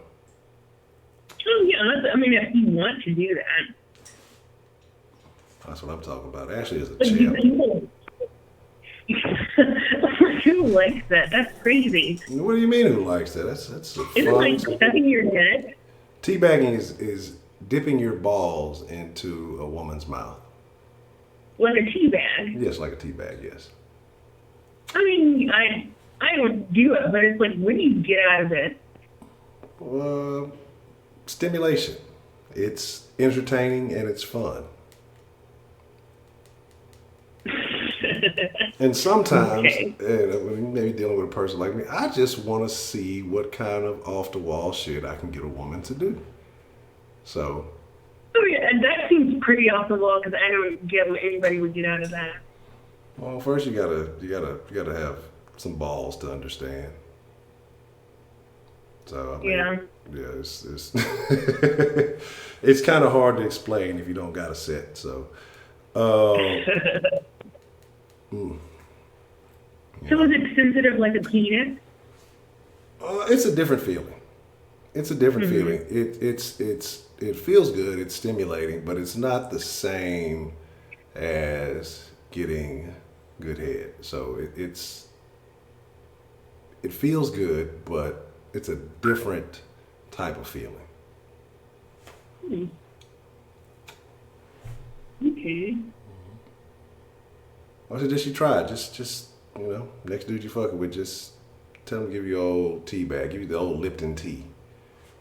ew, yeah. I tried it. I tried it one time, but not like, I don't know. I wasn't too into it, but I'd do it, I guess. So are you a fan of the balls? Am I what? Are you a fan of the balls? Yeah, I mean, I guess. Like, do I like them? Like, what do I? Yeah. I don't dislike them. Okay. Do you? I mean, when you do what you do you, give special attention to the balls? Do you stimulate them specifically, or is it just kind of an all-in-one thing? How do you operate? I don't know, like, I guess you touch them. Like, kind of tickle, but you don't do, like, much. I don't know. I don't suck balls. I just tried it, like, one time. Oh. And I was not a fan. You gotta give those balls some love. They're there for a reason. You gotta just let them know they're appreciated. Right. I'm gonna be honest with you, I don't know half the shit I be saying sometimes, and I be in my own head like, what the fuck am I saying? But no, I mean, they hey, the balls want to be appreciated too. It's we're talking vegetable soup here. It's the carrot and the onion, so you got to make sure you get them all together. So what is something that you've done that you'll willingly do, but you're just not necessarily a big fan of doing? Like blowjobs. I'm not into that. What? Why not? I mean, because it doesn't do anything for me. Like, not that much. Like, I'm not going to do an extended one at all. Wow, that's terrible. Like, longer than 35 seconds. What? Oh, man, I'm taking away your title. You were the champ for a second. I got to take your title away. Like, what? More than 35 seconds? Like, what am I getting out of that? Oh, you're greedy. That's what it is. You are greedy, Ashley. No, I mean, like, I'll do it multiple times, but I'm not doing it, like, more than 35 seconds at a time. That's too much for me. Oh, that's tough. And so what about if a man is orally pleasing you and he only goes 35 seconds at a time? Is that acceptable? Yeah, that's fine for me. Okay. Well, I mean, if you're going to play it fair, I guess I can't be mad about that. But I don't think that's adequate enough time, 35 seconds? 35 seconds, yeah, that's like a really long time. Like, that's like no, that's like, I don't, huh? 35 seconds, that's like I don't know, people run 400 meters in that amount of time. That's not enough. Oh my God. Yeah, that's whack. That's tough. Are you handsy with your oral performance, or are you all mouth? No, I'm not handy. Okay. Interesting. Why what is it specifically? Someone asked, why is it specifically 35 seconds? Why not a minute or two?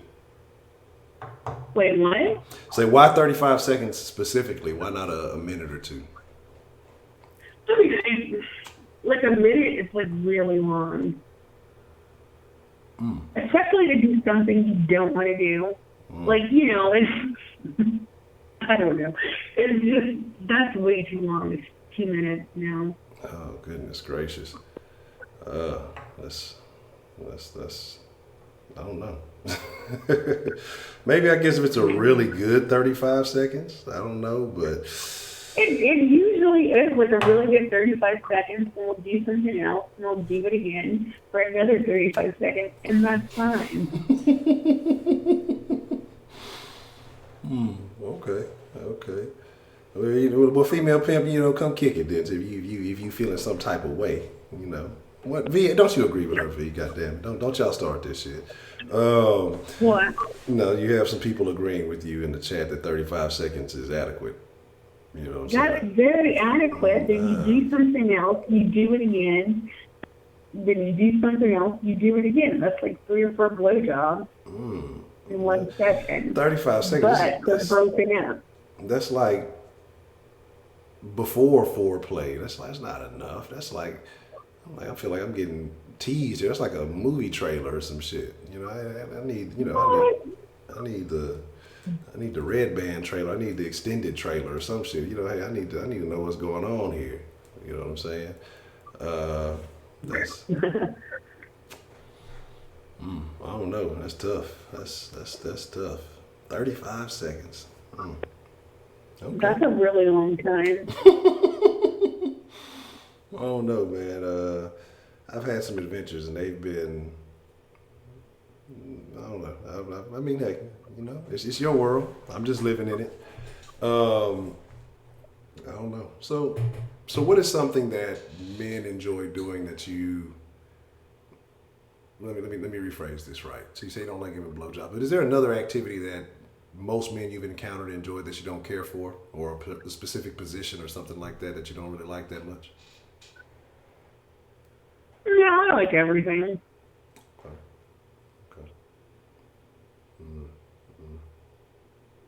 Okay. Yeah. Yeah. Have you ever gotten off from 35 seconds of oral interaction? No, I'm not even like. No, I haven't. Okay. That's interesting. That's. Have you had somebody get off in 35 seconds with just oral? No, I don't, and I wouldn't expect them to. That's not enough. If I'm going in, I'm going in. You know, we gonna make sure the job is done. We have some.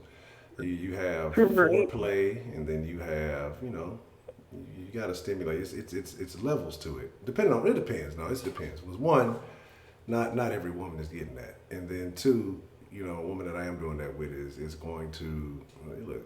I'm a conqueror, but I am also a pleaser. So I'm always going to make sure that the woman is satisfied before I am. But you know, it's just 35. It just seems. It's just tough. Do you get a blowjob to completion before you have sex? No, I don't expect a blowjob to completion before sex. No, I don't. You know, because then we're gonna have to pause a little bit and then get back going at it. I mean, it's happened, but you know, I don't think so. Because like I said, there's a structure to the performance. So. No, not necessarily. Then 35 seconds should be enough. No way. You gotta get it. 35 seconds. I don't know. 35 seconds ain't enough. I need a few minutes. You know, I need at least a few minutes. That's crazy. No way, Ashley. I don't know. I don't know. But you know, it's your world. Like I said, you know, I'm just trying to understand it. That's all. That's it. You know. I don't know, man. That's tough. 7 minutes. That's tough. 7 minutes? No, someone saying Miss Bell was saying that the average man orgasms within 7 minutes. Is that an experience that you've had? Yeah. Yeah. Damn. What is going on around these parts? I don't, yeah, that's... 7 minutes, like, yeah, you should both, you know. I'm gonna be honest with y'all. If a man is giving y'all 7 minutes, he ain't giving a fuck about what y'all got going on. Straight up. 7 minutes, that's... 7 minutes, if it's really good, you should be able to finish. I mean, yeah, he should be able to finish 7 minutes. I mean, if I'm just trying to get it in and get shit, yeah, 7 minutes you can get in. But if he's trying to, you know, make sure that you're well taken care of, 7 minutes is not adequate. Right? Yeah. True. But one time I did, it was really quick, and that was the best time that I've ever had. You said... Or not the best time, but, you know, it was strong. Okay. That's tough. I mean, I don't know. So, what's the fastest you would say that you've ever climaxed in an encounter? Huh? What is the fastest that you've ever climaxed in an encounter? Probably like 7 to 10 minutes. Okay. It was like really short. Okay. Interesting. Okay. Maybe be sneaking one. I ain't gotta sneak shit. Okay. I mean, I don't. Women do that all the time. Yeah, y'all are greedy. Women are greedy. That's what this is. This is what I've come to. This is the conclusion that I've come to. Women are greedy and selfish. That's true. Okay. I don't know if I have anything else. Anything else that you would like to add to this, Miss Ashley? So what are we just talking about sex in general? Like one time I had what do you call it? It's like I don't know what it is, but when I came, I could feel it all over my body, and I think it was like what is it, like a U spot or something? I was reading up on it, and I'm telling you, and it happened quickly too, and you could feel it like all over. Are you a squirter? No, I'm pretty close to it. Okay. If you were ever in that situation, would you like to experience that? What? Would you like to experience squirting? How do you feel about that? Oh, squirting, I can do that. Oh, okay. Interesting.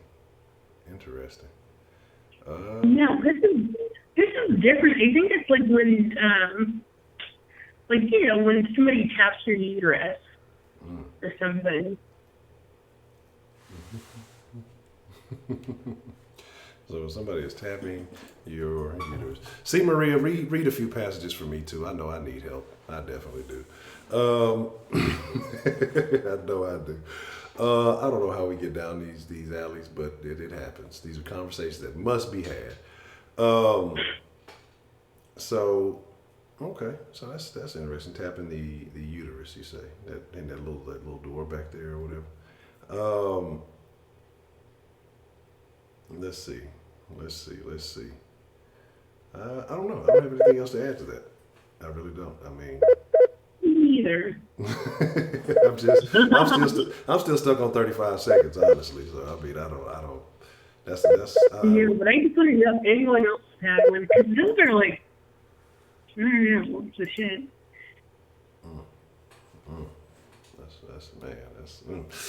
I don't know. Okay, well, Miss Ashley, I appreciate you calling in and sharing that with us. We gonna have to talk about this. Yeah. All right. Well, you have a good evening. I appreciate it. You too. All right. Thank you for calling. Thanks. All right. All right. So I seen someone calling in. I'm gonna take that call. So we're gonna take this as one. Okay. And this will be the last call for the evening. What's the motherfucking deal? Who do we have calling in to the den? Hello? Yes. Who do we have calling in this evening? This is Tia. Oh, excuse me, I'm stretching. Okay. If that stretch out, you gotta have. You don't want to pull a muscle. You gotta stretch. Okay, I was in the chat. This lady Tia. I told you I was gonna call in one of your chats. It's my favorite conversation. One of them. Even though I think the ladies down there, they want us to change the subject. Well, I just got a few things I wanted to say. Okay. I've done some research that the male G spot is in his ass. Yeah, it's gonna stay there. That's where it's gonna be. It ain't. We gonna leave it alone. So, have you ever ventured to that type of situation? Hell no. Me, as I don't mess with a man's ass. Good. No. Good. And you were saying women are greedy. Not all women are greedy. I love pleasing my man. And I finally figure out what the teabagging is. So somebody described it as something else, but I was like, oh, hell no. Yeah. But yeah, that's pretty fun if you're with somebody that you love. I mean, that only makes sense. I hope people that have been together for a very long time, married and things like that, are doing things like that. Why wouldn't you be? Yeah. Shouldn't you be doing all types of freaky things? I mean, are people having boring sex or what? I think they are out there having boring sex. I don't know why. I think you have some people who are just stuck in their ways and they don't open up the conversation with their partner to, explore ways to improve their sex life. And then I think people venture outside and, do other things, which is not ideal. But I have a question for you, Miss Lady Tia. What's that? Is 35 seconds enough? Hell no. Not for me nor him. I mean, if I'm going to give my man head, I want to give him head because I want to. So I'm already excited about it. Why would I give him 35 seconds? That don't even make sense. Oh. I'd be damned if a man give me 35 seconds. Not only would I cuss his ass out, but he can't come back. I mean, you're not going to play with me like that. I think that's ridiculous. If you're going to go down there for a reason. Don't be going down there playing no games. No time limit on it. If you enjoy it, you do. If you don't go down there. I agree with that. If you're That's pretty simple. enjoying the journey, don't go down that path. Okay. So I'm gonna ask you some a question or two that I asked the last caller, if you don't mind. Oh, I don't mind. Okay. So is there something that you're willing to do, but you don't necessarily enjoy it when it comes to pleasing your partner? Yes. Okay. I don't enjoy anal sex. Mm-hmm. I really don't get anything out of it, but I would if my dude is, he want to try it out. But then again, it's probably the only thing that I probably wouldn't try. Anything else, I'm pretty down for. Oh. But we're still back to somebody that I love. Yes. Anybody else, I can't do that to people in the streets like that. Hell no. No, you don't want to do that. Okay. And what is the fastest experience that you've had that you have actually climaxed? Fastest. Well, the fastest was actually a couple of minutes, and it was only because I hadn't had sex in a long time. So I was anticipating it, or I was already thinking about it. But other than that, it's almost impossible to be very fast, especially for a woman. As we get older, and men too, it takes a little minute to get to a certain point because from ejaculating and masturbation, it changes the rhythm of things when you get somebody down there. So it takes a little minute. So the 35 seconds, impossible. Okay. So would you say for women it's more mental than physical? Absolutely, 80% mental. Okay. I agree. I think in the experiences that I've had, I think the mental aspect is is extremely significant for women. Let me see. I had another question, but I would have slipped my thoughts. Damn it. Okay, what do you think about cheating? What is it? Is it worse for a man to cheat, or is it worse for a woman to cheat? It's worse for a woman to cheat because it doesn't look right for us as women because we're more likely our mothers. Not saying that men aren't fathers, but it doesn't look good for us as mothers because most of the time if you're a mother, you have children at home. And if you out there sleeping with somebody, either you're bringing them home or getting picked up by them. So it just doesn't look right for a woman to do it. But a man can't take it. Women, for generations, I put up with men cheating. Women, we put that stuff behind us and, think about our children and things like that. A man can't take a woman to cheat on him. He's going to lose it. Like the other caller said, all he's going to do is think about the thought of another man's, winning, and quote unquote winning by sleeping with his woman. He wouldn't be able to handle it. So a man will drop you like a ball if he find out you're cheating. And a woman is more likely to hold on to you and give you another chance. Okay. Do you think women get more emotionally attached when they cheat? I'm sorry? Do you think women are more likely to get emotionally attached when they cheat? I think women can almost do it as good as a man. I mean, we're better cheaters than men. Don't get that twisted. Ever get that twisted. Miss Meat was right. We cheat better than men do. But when it comes to attachment, we will only get attached if we continue to sleep with that person on a regular basis, like 2 and 3 times a week. Now, if you're sleeping with somebody, messing around with somebody once every 2 months or once every 3 months, it's not easy to get attached. But if you're sleeping with somebody on a regular basis, yeah, you're going to catch feelings. Okay. Interesting.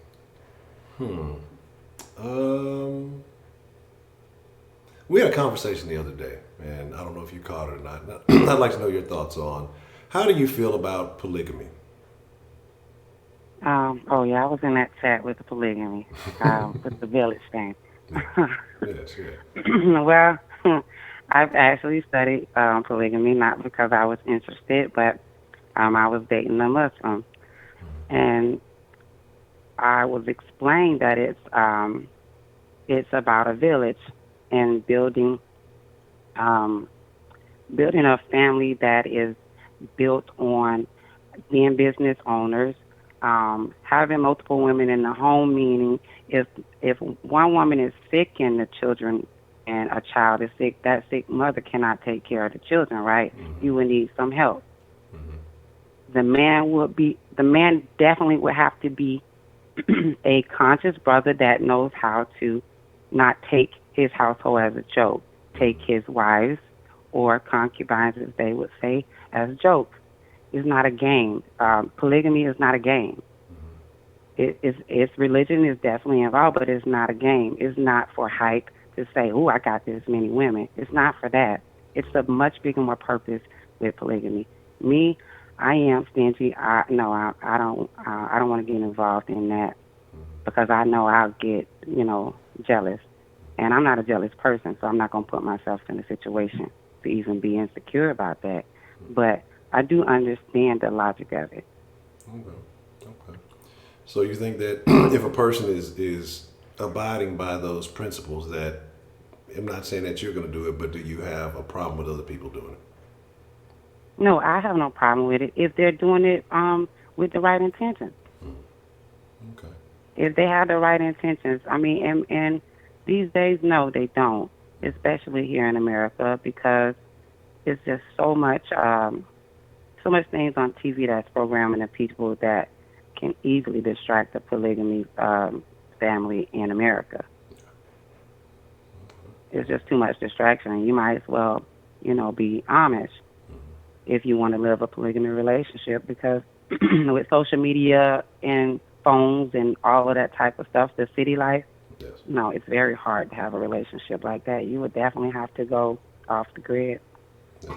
All right, Vince, appreciate it. Okay, and I agree with that because, there are a lot of things going on that I think would make it tough. So I think there's a lot of factors into that. I don't know. Is there anything else that you would like to add? I don't necessarily have any more questions. Oh, well, that's good. What do you mean you ain't got no more questions? I told you I was going to call in. Yeah, I mean, I just, I don't want to bombard you too much initially, No, I'm good. Let's go to the topic. The topic said Okay. American attitude about appropriate attire. What's up with that? Okay. So do you think that the way people dress nowadays is appropriate? We spoke earlier about, the way modern mothers dress in front of their children. I know being at home and being comfortable is a thing, but you're wearing booty shorts and shit like that. And even women wearing it out in public, as opposed to back in the day, mothers and grandmas was wearing robes and all of that other stuff. And then people wear all type of shit to Walmart, kind of things of that nature. So how do you feel about that? Okay, well, I'm like this, and I'm built like this. I'm 37 years old, and I don't believe in the shower caps. Only in the shower only. You don't go out the door like that. I also believe, because I have 3 boys, I have a 20-year-old, an 18-year-old, and a 13-year-old. Hell no, ain't no short clothes, no see-through, nothing. I would not wear none of that around my children at all. If me and my man, we don't live together. If he come over, my kids can't even be home. I don't play those games. Yeah. Going outside in your pajamas, I see if you checking your mailbox. Yeah. That's as far as that's gonna go. Yeah. Not going to no store, your corner store, the bonnet thing. Hell no. Booty shorts, none of that stuff. I've never even worn that, and I have a very nice body, but I still never worn anything like that because I don't need anybody looking at me like that. It only grabs people's attention. It's obvious that your short shorts, your boobs out, your stomach showing. You're asking for that. You're asking for attention. Women that get upset with men that grab the asses in the club, your ass is out. Yeah, you're not saying grab my ass, but at the same time, what you expect these men to do? Yeah. What you expect these men to do? You expecting them to look. That's why you got your ass out, right? Yes. Well, So yeah, you can look at me and grope me and be like, "Ooh, I can wonder what I can do with that." But as soon as you touch me, oh, you tried me and this and that. It's just like it's ridiculous. I don't understand how women can carry themselves like that and call them bad bitches, call themselves bosses, call themselves queens. Are you kidding me? yes, yes. I like Miss Lady Tia. I'm a very sexual person, but I'm only sexual for my man. Period. I know I look good with my clothes off, but I look even better when I have them on. Okay. I'm gonna take your word for it. Sound confident in what you say, so hey, I ain't mad at you. Let's see. So you said it's about attention, and the unwanted attention gets, a bad reaction. But if you put it out there, do you think women handle attention differently from different men? So if it's a man that they would normally be attracted to, they would accept the behavior as opposed to a man they may not find a certain level of attractiveness with? Well, I'm gonna say this. I used to, before I was an aware person or a woke person or a conscious person, as they would say, I used to wear the weave in my hair. And when I went natural, I gained a different type of men attention. I even gained a different type of talk from men attention. When I wore the weaves, I can get all types of different types of men. But when I went natural, men address me as queen all the time. It's unbelievable the different type of men you can attract just by your hair, just by what you wear. I mean, people don't understand what you wear does have an effect of what type of men are attracted to you. I agree. And natural women usually get the attention of men that appreciate women because he like her in her natural state. Exactly. And that's what I see y'all ladies. I see y'all ladies in the chat. Y'all know what I'm talking about. Yeah, that's what I tell you. When people ask, I say my preference is a natural woman. Not to say that other women aren't attractive, but I look at them in a certain way, and it's something I had to come to realize about myself. So what she is saying is absolutely true. I look at a natural woman who is properly dressed. The men that like natural women, they look at the women with weave in their hair as having some type of insecurity. This is true. Because it's like, what are you hiding from? Because at the end of the day, if you don't feel comfortable when you get up in the morning going to your mailbox without having makeup on, then there's an issue. There's a issue deep-rooted inside of you. If you don't feel like if you have your hair natural, that you got to have, your hair is not done because you don't have weave in it, there's an issue. There's an issue there, and people don't understand that. It's not about, oh, it's my hair, my weave, I paid for it or whatever. It's not about that. It's about, are you confident in yourself? Are you confident the way you look when you look in a mirror? Are you happy with what you see in your natural state? Yes, Yeah, speak on. Just keep talking. I'm loving everything I'm hearing. I'm loving it, and that's my thing, man. I just and that's why I say I encourage women Look, to go that's why natural. I can hold down my man for 5 years now, and we have the best sex every time we have sex. Um, we're a happy couple. We are very conscious and aware of what's going on around us, not just in the goofy stuff, the beef stuff, the celebrity stuff, but what's going on in the environment, what's going on with religion and brainwashing of it of our people. Definitely pro black. I love my people. Um, so I'm a well-rounded woman, but I had to learn to get there. I didn't just wake up like that. I had to go through the brokenness, the insecurities, and all of that. And here I stand today where I am, and I just wish a lot of our sisters would get there one day and start to see this thing bigger than I'm a bad bitch. I just don't understand how women can call each other bitches. I mean, you don't want the man to call you a bitch, but you can hang with your girls and say, "What's up, bitch?"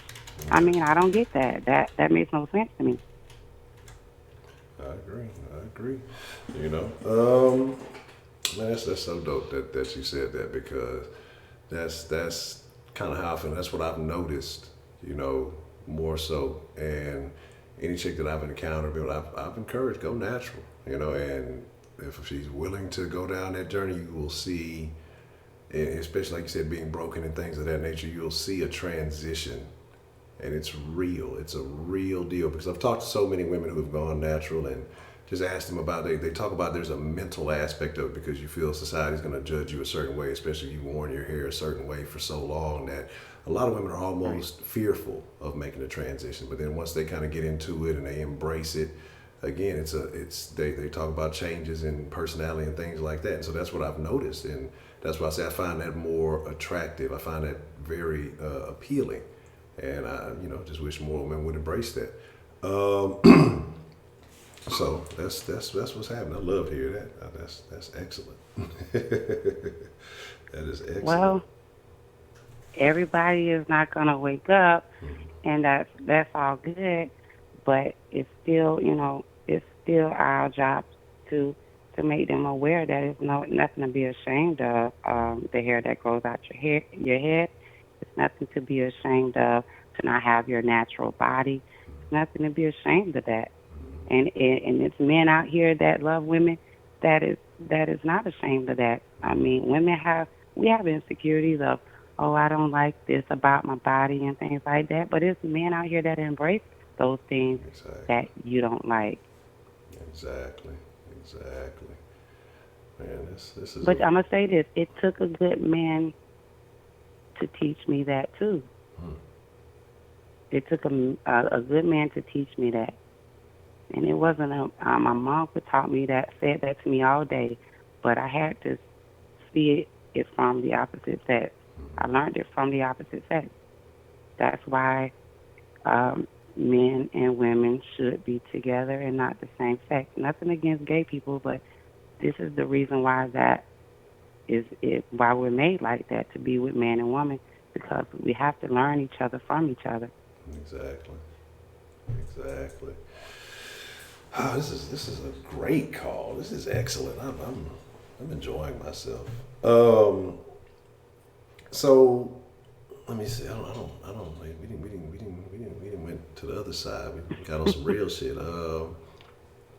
Hmm, I don't know. So the dude that helped convince you, was he well, I guess but men are natural men. Was he like a fade wearing guy? Did he have natural hair, or how did he grow his stuff out? Like, how is it? Because I see a lot of guys with dreads, they tend to, get with the natural women. Sometimes I see it different guys with fades, they look at certain things differently. And then there are a lot of men out there who want their women to wear, the weaves and all that stuff because that's what they've grown accustomed to. So how would you identify the dude that helped, you kind of see the light? Well, I think what it was I always have been a person that asks questions, and that's how I learned. I'm just that just has been me. I like to ask questions. If I don't know it, I'm that one to be like, hey, could you tell me what you're talking about? And he was saying some stuff to me that was different. And I'm like, what you talking about?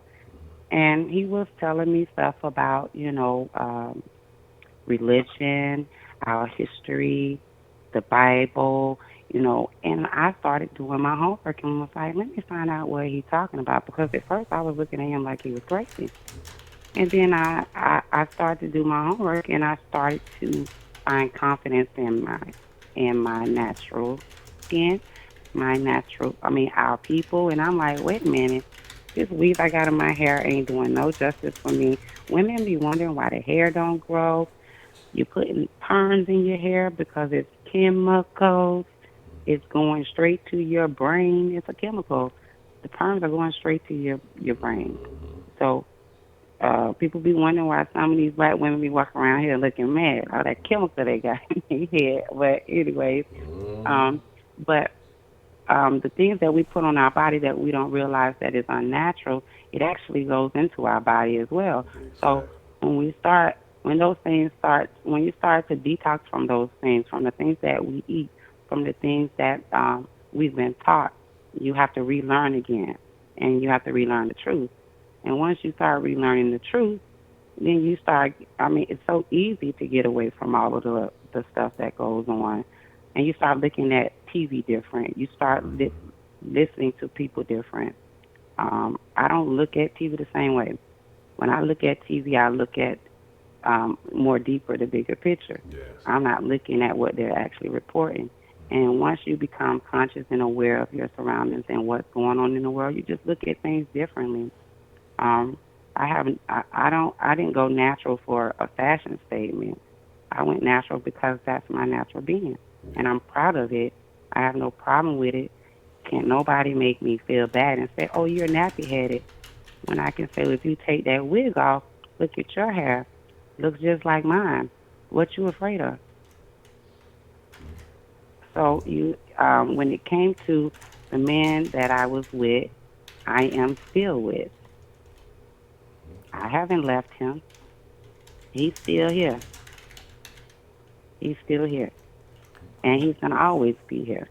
That's what I love to hear. That's a beautiful, beautiful thing. That to me that's the stories you like to hear. That's the things. I mean, do you think that most women are open to that?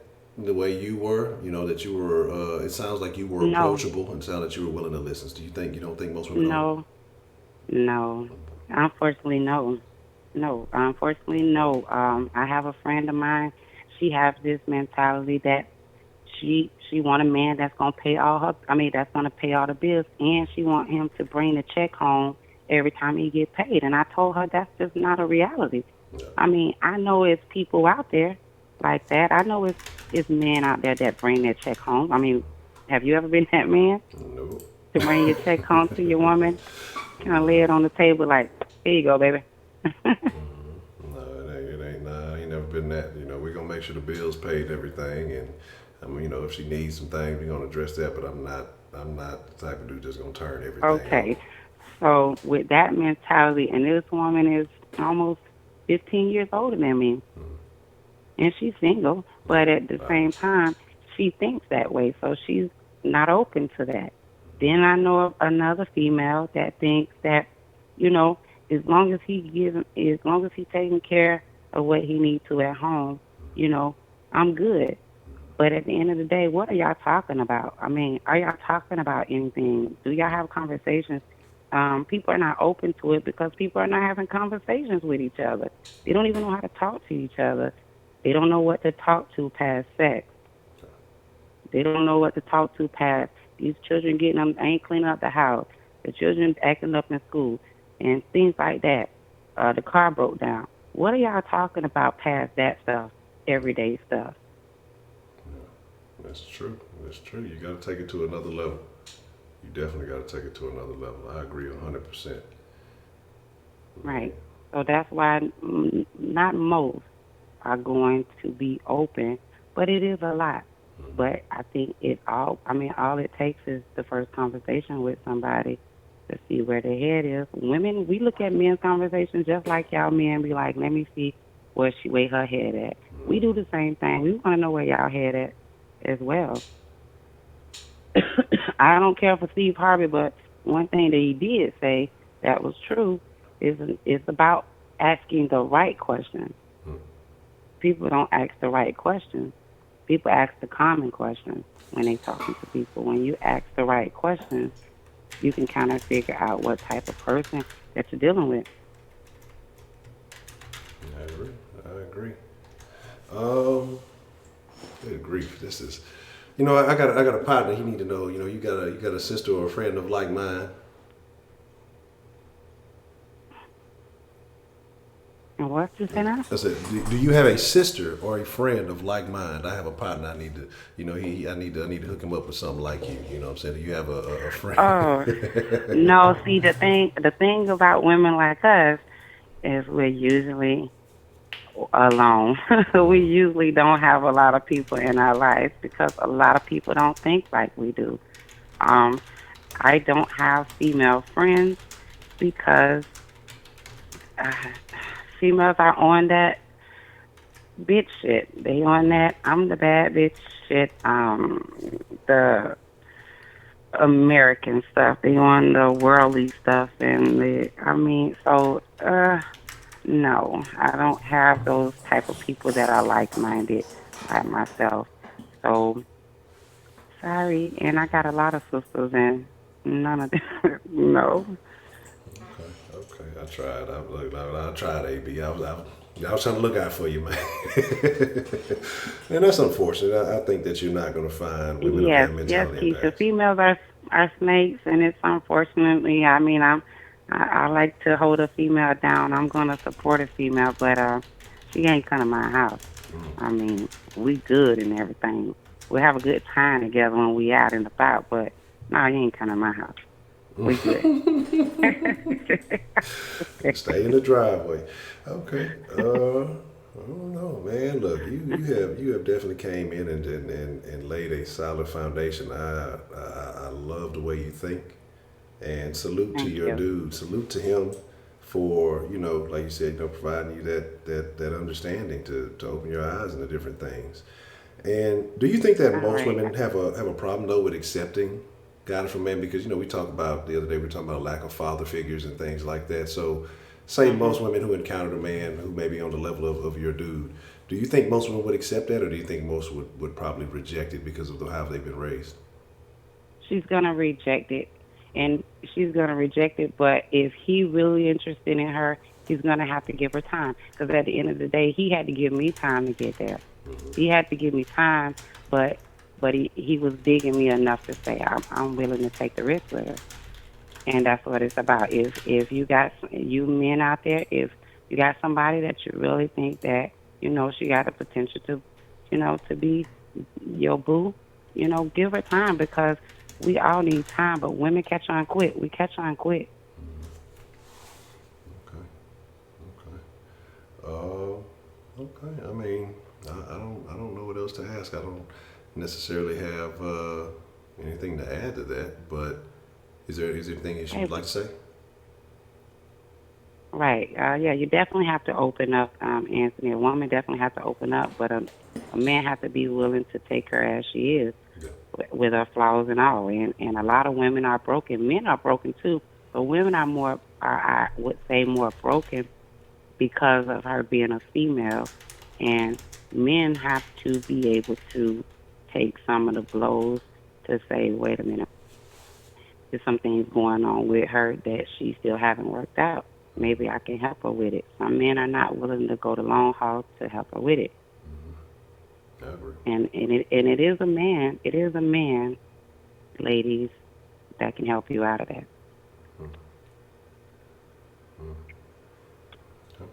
Okay.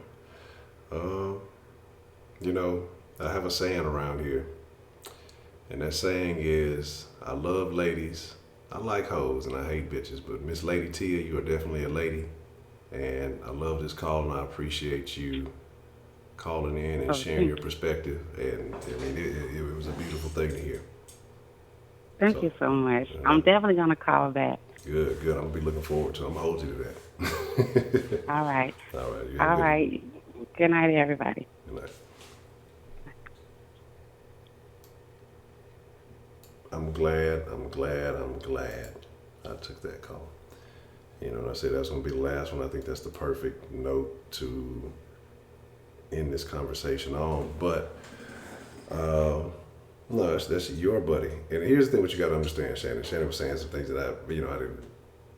I was trying to listen in, and so I couldn't really address them the way I wanted to. But here's what you got to understand, Shannon. A lot of people who are older and single. Now, this is not necessarily considered people who have had long-term marriages and things have happened and they're newly, out there. But a lot of people who have been older, single, been in and out of all these things, they want a partner who is going to be that other half. A lot of people say, no, I don't know this. It is because their situations haven't worked out for them. And so they feel everybody is of one type of perspective where everything is just going to be incompatible. But they're going to have regrets because these same people may or may not be honest, but they'll think back on things that they did in the past and say, if I'd have did this or if I'd have been this way, this would have worked out better for me, or I was this type of person at that time. Let's be real about it. You know what I'm saying? Let's be real about it. No, majority, the overwhelming majority, I guarantee it. And the thing about that is, people naturally want someone. That's just what it is. It can sound good, I'm saying those people are unhappy. Those people may be good at faking it in public, but they go home, they're miserable. They got a bunch of cats, cats don't even want to use the litter box. Those people are not truly happy. They'll tell you that because they're good at putting on that front. But most people want somebody. Most people need a partner. They want a compatible partner. But the problem with most people is some of the things that Miss Lady said is that as far as it comes to women a lot of women have been damaged. They have been broken. We heard a lot of the stories. We were talking about father figures, and that kind of opened my mind to a lot of stuff. They kind of changed my perspective a little bit in understanding. My old lady, she's had some issues, and I had to approach this situation much differently because I saw the potential in her. And, in the conversation, like I said, it was just a different level of conversation. It's things that we talk about, we deal with on a daily. I try to be that pillar, I try to be that rock, and she is my number one supporter. She encourages me to do, a lot of different things. And so you have to find that right one. But again, a lot of people, their perspectives are skewed and fucked up because they want the person that the media is telling them. So it can be men or women. Men, there's so much concern with the physical, the outside, and they're looking for that first, and then they wonder why the person they get is fucked up because not only is this person, seeking their physical, but everybody they've dealt with is on the physical, and people generally aren't taking time to see what's inside of them to really understand what's going on. But people put a lot of emphasis on the physical. I mean, that's the society we live in, and I'm not gonna lie, I do too. If I'm out on the prowl and I'm not trying to be serious and I'm a single man and I'm just looking to, to get my rocks off, yeah, I'm gonna find something physically appealing, something I can have some fun with. And that's just kind of what it is. But as far as if I'm looking for something serious, and somebody made a call about that men wanting this and the other, it's a two-pronged deal. If I'm looking for something serious, it's not going to be the same thing that I'm looking for if I'm looking to have fun. You feel me? So if it's something I want to have fun with, I'm going to see, you're going to know what type of woman is. I don't want to say easier target because that sounds shallow, but it's the truth. If I'm just looking to fuck with something, I'm not trying to be too serious with it. You can tell what type of woman, and appearance is going to tell you a lot. If you're looking for something a little bit deeper, a little bit more serious, again, appearance will tell you a lot. Now, the conversation determines quite a bit also. A lot of people can put up a good facade for a few days, a few weeks, sometimes a few months. But if you ask the right questions, like Lady Tia said, you ask the right questions, things come, to the forefront quickly. I told you that I had a long period of celibacy. Well, maybe not as long as monks and shit, but it was like a year and a half. And trust me, it was getting thrown at me from every angle. was not interested, and I think that made them want to do it more so. But when I would talk to women, I was seeking a good casual conversation, and that's how I kind of got into my current relationship. I'd ask a question, and it would be, what are your dreams, goals, and hobbies? And simple question, right? But you'd be surprised how many women could not answer that question. How many women could not answer that question? What are your dreams, goals, and hobbies? I like watching something on TV. I like, something like that. That's all they can give you.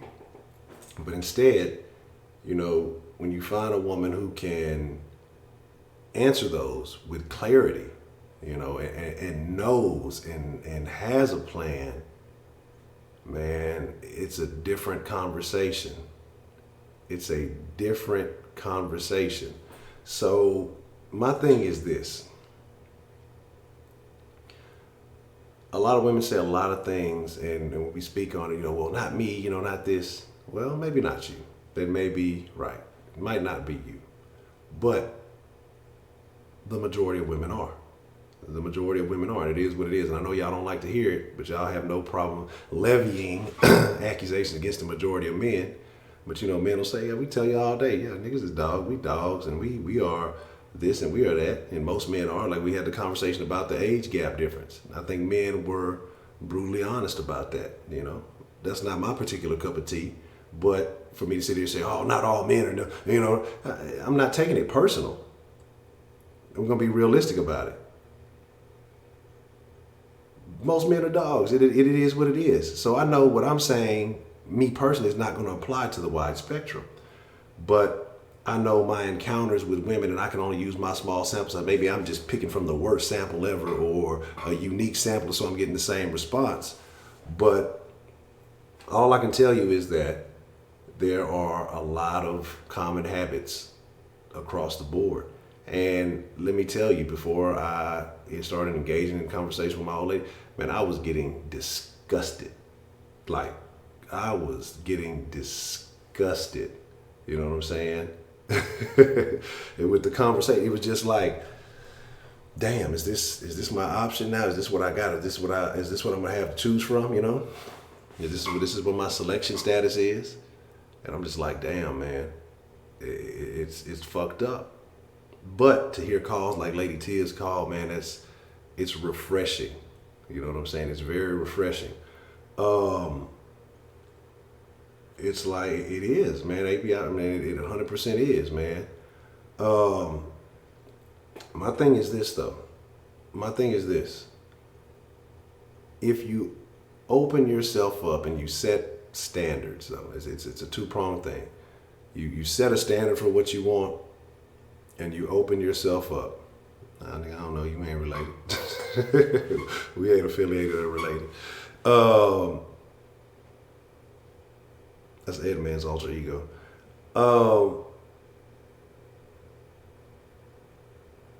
You have to set standards. You have to see certain things. And I think with women, I don't know if it's been programmed that way. And I think when women, they get a certain level of enlightenment, I think it has to come from a man. When you get so used to a man levying these superficial fucking compliments to you, it makes you feel good. You want to be appreciated. I understand that. But you got to understand what's superficial and what's real. These compliments about your body and all that other stuff. Yeah, that's cool if you like that. If that's what you're seeking by getting that, the clothing, the attention-seeking behavior. If that's what you're seeking and that's good enough for you on a surface level, then you're going to get a surface level reaction. You're going to have a surface level relationship. You know what I mean? And it's not going to work long term. You know what I'm saying? Nah, it's not whoop. Look, he's using too many words to be whoop. There's too many words to be whoop. The vocabulary is far too extensive. Again, like I say, you have to understand the levels to this shit. I think women as a whole have to get better understanding the way a man is truly speaking to you. Is he speaking at you? Is he speaking about you? Or is he speaking into you? You know what I mean? And I honestly feel like a lot of women don't know the difference.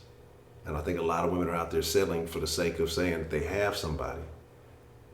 It's levels to this shit. And I think men at the same time, you know, if you are purely seeking the physical, and that's what she's predominantly focused on, especially getting the physical appearance the easy way, then you got to be willing to accept all the problems that come with that. A lot of dudes fall in love with a fat ass, make a mistake, and it's, you know, they're dealing with that for the next 18 years plus of their life, because it don't stop at 18. You're permanently connected. You know what I mean? And so, again, if I'm out on an approach, there's women I know that, yeah, there's women I will fuck with. Yeah, I'll fuck with you. I'm not going to take you serious. I'll fuck with you. You know what I'm saying? Yeah, I'm going to fuck with you because, you know, the physical features are attractive to me. But as far as knowing if I'm going to deal with you on a long-term basis, you definitely know that the difference. And it only takes a couple of seconds of conversation. Same way a woman knows, she says she knows you want to fuck with a man within the first few seconds or minute or so. A man knows where he would position this woman in his life from the first little bit of conversation, you know? And so I'm just, you know, we look at everybody going, so I'm giving y'all the late night game, but nah. But, and I just think more people need to understand that. Because I talk a lot of shit. You know, I talk a lot of shit. But primarily when I'm talking shit, I'm speaking a lot about my old habits, my old ways, my old behaviors. I don't do any of this shit anymore. Again, I had to grow as a man. You know, I took some major L's. And that gave me time to sit back and reflect on who I was, who I want to be, who I need to become. How can I be a better man and be worthwhile to the woman that I'm going to be with? And I had to develop. And now I can pass that development on to, you know, the person that I'm with. And I think that's important. If you got a lot of people who are stagnant, I think education is eternal. You have to constantly be learning. Whatever it is that you are into, whatever it is, you have to constantly be learning. And now, you know, I think that you have to grow too as people. A lot of people don't do that. A lot of people are super stagnant. It's fucked up. But here is the deal. I want to say shout out to all of y'all.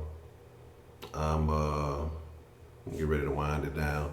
I ain't no pimp. Look. I keep my pimp card in my back pocket. It's just I ain't updated my membership. Right now I'm retired. You know what I'm talking about? But no, shout out to everybody. Shout out to, and I saw see Maria saying some things. Shout out to, and Shannon. Oh yeah, another thing I wanted to address real quick. You were talking about the white women wearing weaves, and this is what you got to understand. And this is why I say it's more psychological with black women. You're talking about white women who are wearing a hair of a similar texture or the same texture, regardless if it's horsehair or whatever else you want to call it, fake, whatever you want to call it, doesn't really matter. It emulates their same texture. You know what I'm saying? Already AB. It emulates the same texture. What black women end up having to do is, again, putting that creamy crack on their head, you know, smoothing it out, then applying a layer of hair or bundles, whatever you call them, that are different. So I see those as two different things. Now, if it's a woman and she putting that Marley weave in her shit, I look at that differently than I look at, say, you know, putting in the straight hair. And so I know you say, oh, some people just want a good look good because that's what men want. That's true to an extent. But then you have, oh, well, now I know exactly who it is now. I know exactly who that is. So my thing is, there's a whole psychological element to it because you feel like you have to have a completely different quality texture of hair or whatever. I don't know, but again, you have women who are permanent to make it straighter, or they're putting weave in to make it straighter, or whatever else it may be to appear straighter. So that means you're not happy with your natural hair. Absolutely not. Absolutely not. But for some women, yeah, it may be doing whatever it is to attract a man, and I don't know how much of an impact that is. But think about this. If there's not a psychological element to it, right? And this is just very simple. Think of every ghetto ass fight video you've ever seen on the internet, World Star, YouTube, Facebook, wherever you've seen it.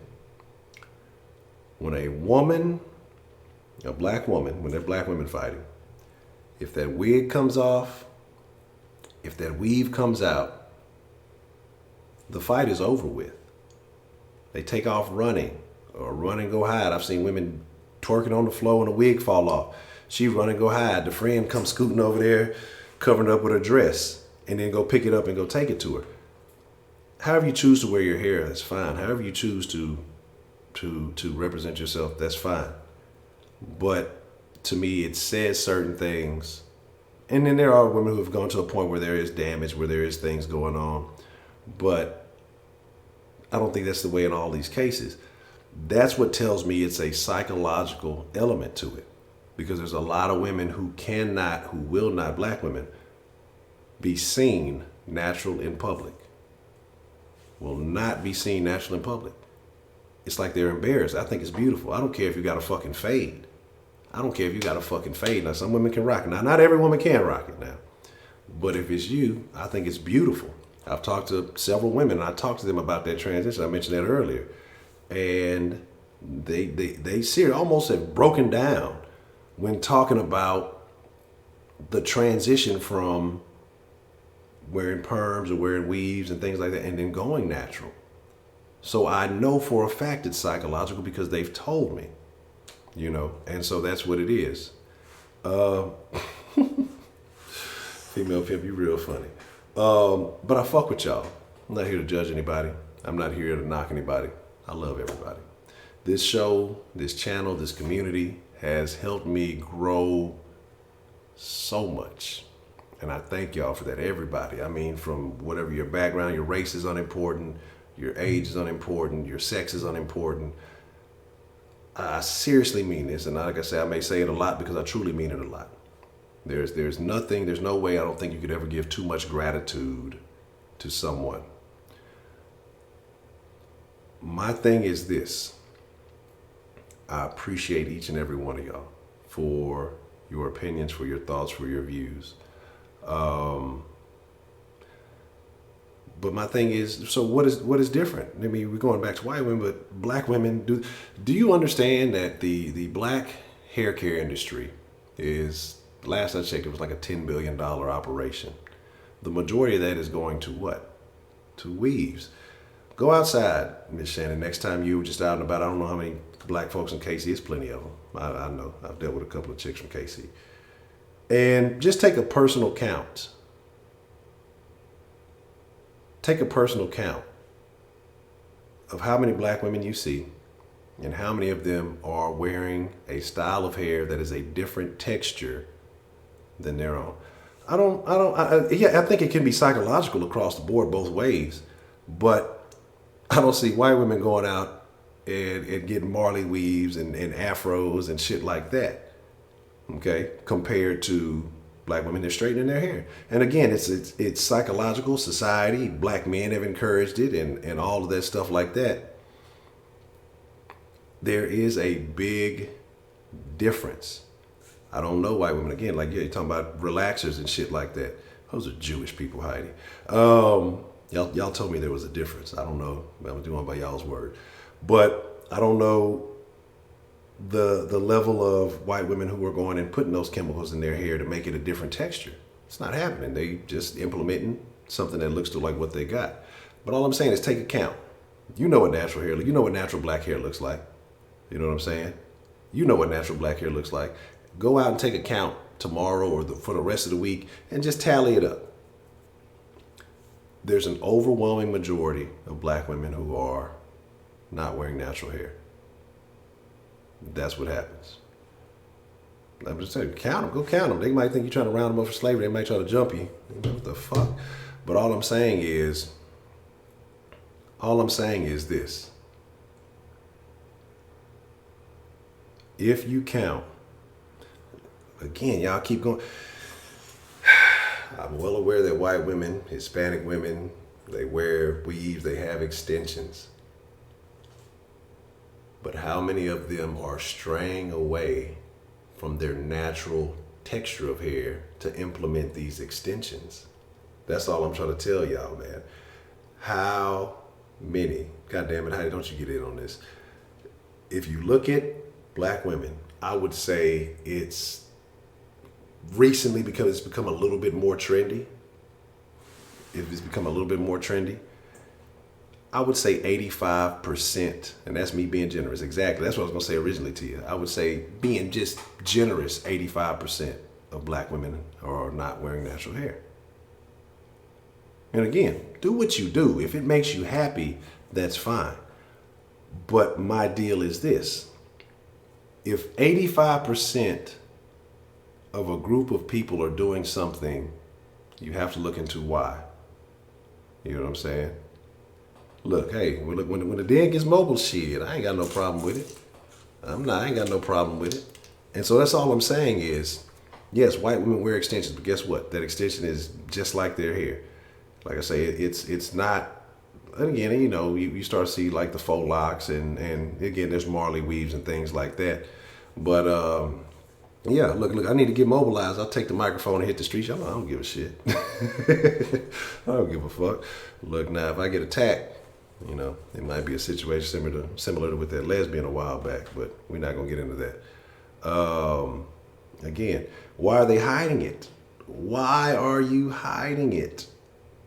Because I hear women talk about, oh, you know, well, this is to help grow it, or this is to help, you know, this is a protective style with the weave over it. And these women have been wearing this weaved protective style for years and never, ever changed the game up. But I understand. I understand why. I understand exactly why. But let's not. Okay, so who the fuck?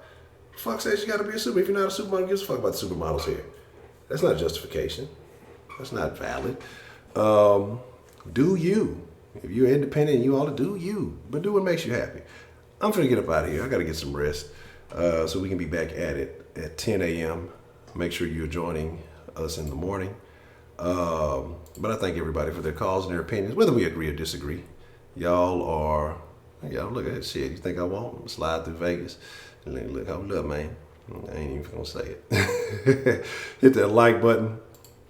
Hit that subscribe button. Miss V, it's always good to see you. Thank you for joining us this evening. You know, I'm gonna hit your track when I hit Vegas, female pimp. Make sure you go to Den Show Shop if you want to get some of that Den merch. Shout out to everybody who has copped some of that fresh Den gear. I appreciate you sincerely for all the support. If you want to catch the podcast, go to denshowpodcast.com. You can also find it on iTunes, Google Play, soon to be on Spotify. So, you know, check that out. Nightly, 10 p.m. Central, every night. 7 days a motherfucking week. Den don't stop. And mornings, weekdays, Monday through Friday. Make sure you tune in the morning. You know, get in the den while you're at work. Share it with. Now, don't share it with your coworkers. They're gonna be like, "What the fuck? This is the type of shit you be on." If you want to support the Den, you want to make a one-time donation, you can go to streamlabs.com/The Den Show. Shout out to everybody who has been dropping Denjamins. I appreciate the love and the support as we continue on this journey. And shout out to the Patreon supporters who have committed long-term to the channel. Patreon.com/The Den Show. Shout out to Goya, Stina Starry-Eyed, James, Dan, and Miss Diana. The support is greatly appreciated. I thank all of you. And shout out to everybody who's hanging out late night in the motherfucking den. It is what it is. I appreciate y'all. I fuck with y'all. So take the camera and ask everybody, shit, I have no problem doing that. I need to get a better camera though. I'd have to get like a fancy camera. It's just a webcam. I'd have to get like a, you leave Bob Ross out of this, Heidi. He never did anything to anybody. He's an American icon. But that shit, look, who coming to Vegas? Who gonna hold the camera? You know, I need a cameraman or a woman. Let me be PC. And shit, you think I'm tripping? I'll be all in that motherfucker. I'd turn it all the way up. Y'all think I'm asking crazy questions now? Shit, it's game time. But I appreciate y'all sincerely. It is an honor. It is a pleasure. It is a privilege, you know, because y'all could be doing anything in the world, and the fact y'all come to the den and chop it up every night, man, it's just a beautiful feeling. I'm finna shut it down, but I'm finna steal. I'm finna get this meal. I'm finna hustle somebody for $1 million and say, y'all better protect your motherfucking nuts. Well, your motherfucking pistachios. Y'all ain't got to go home. Y'all need to be home already. But I'm getting the fuck up out of here. I'm gone. I appreciate y'all. Let's see who finna get jacked. Who is going to get jacked right now? Who getting a meal? Who can I get for a meal? What do you mean 8 months? Today actually made a year. This is a year without reefer. God damn it. I'll be back one day. A little smoky smoke.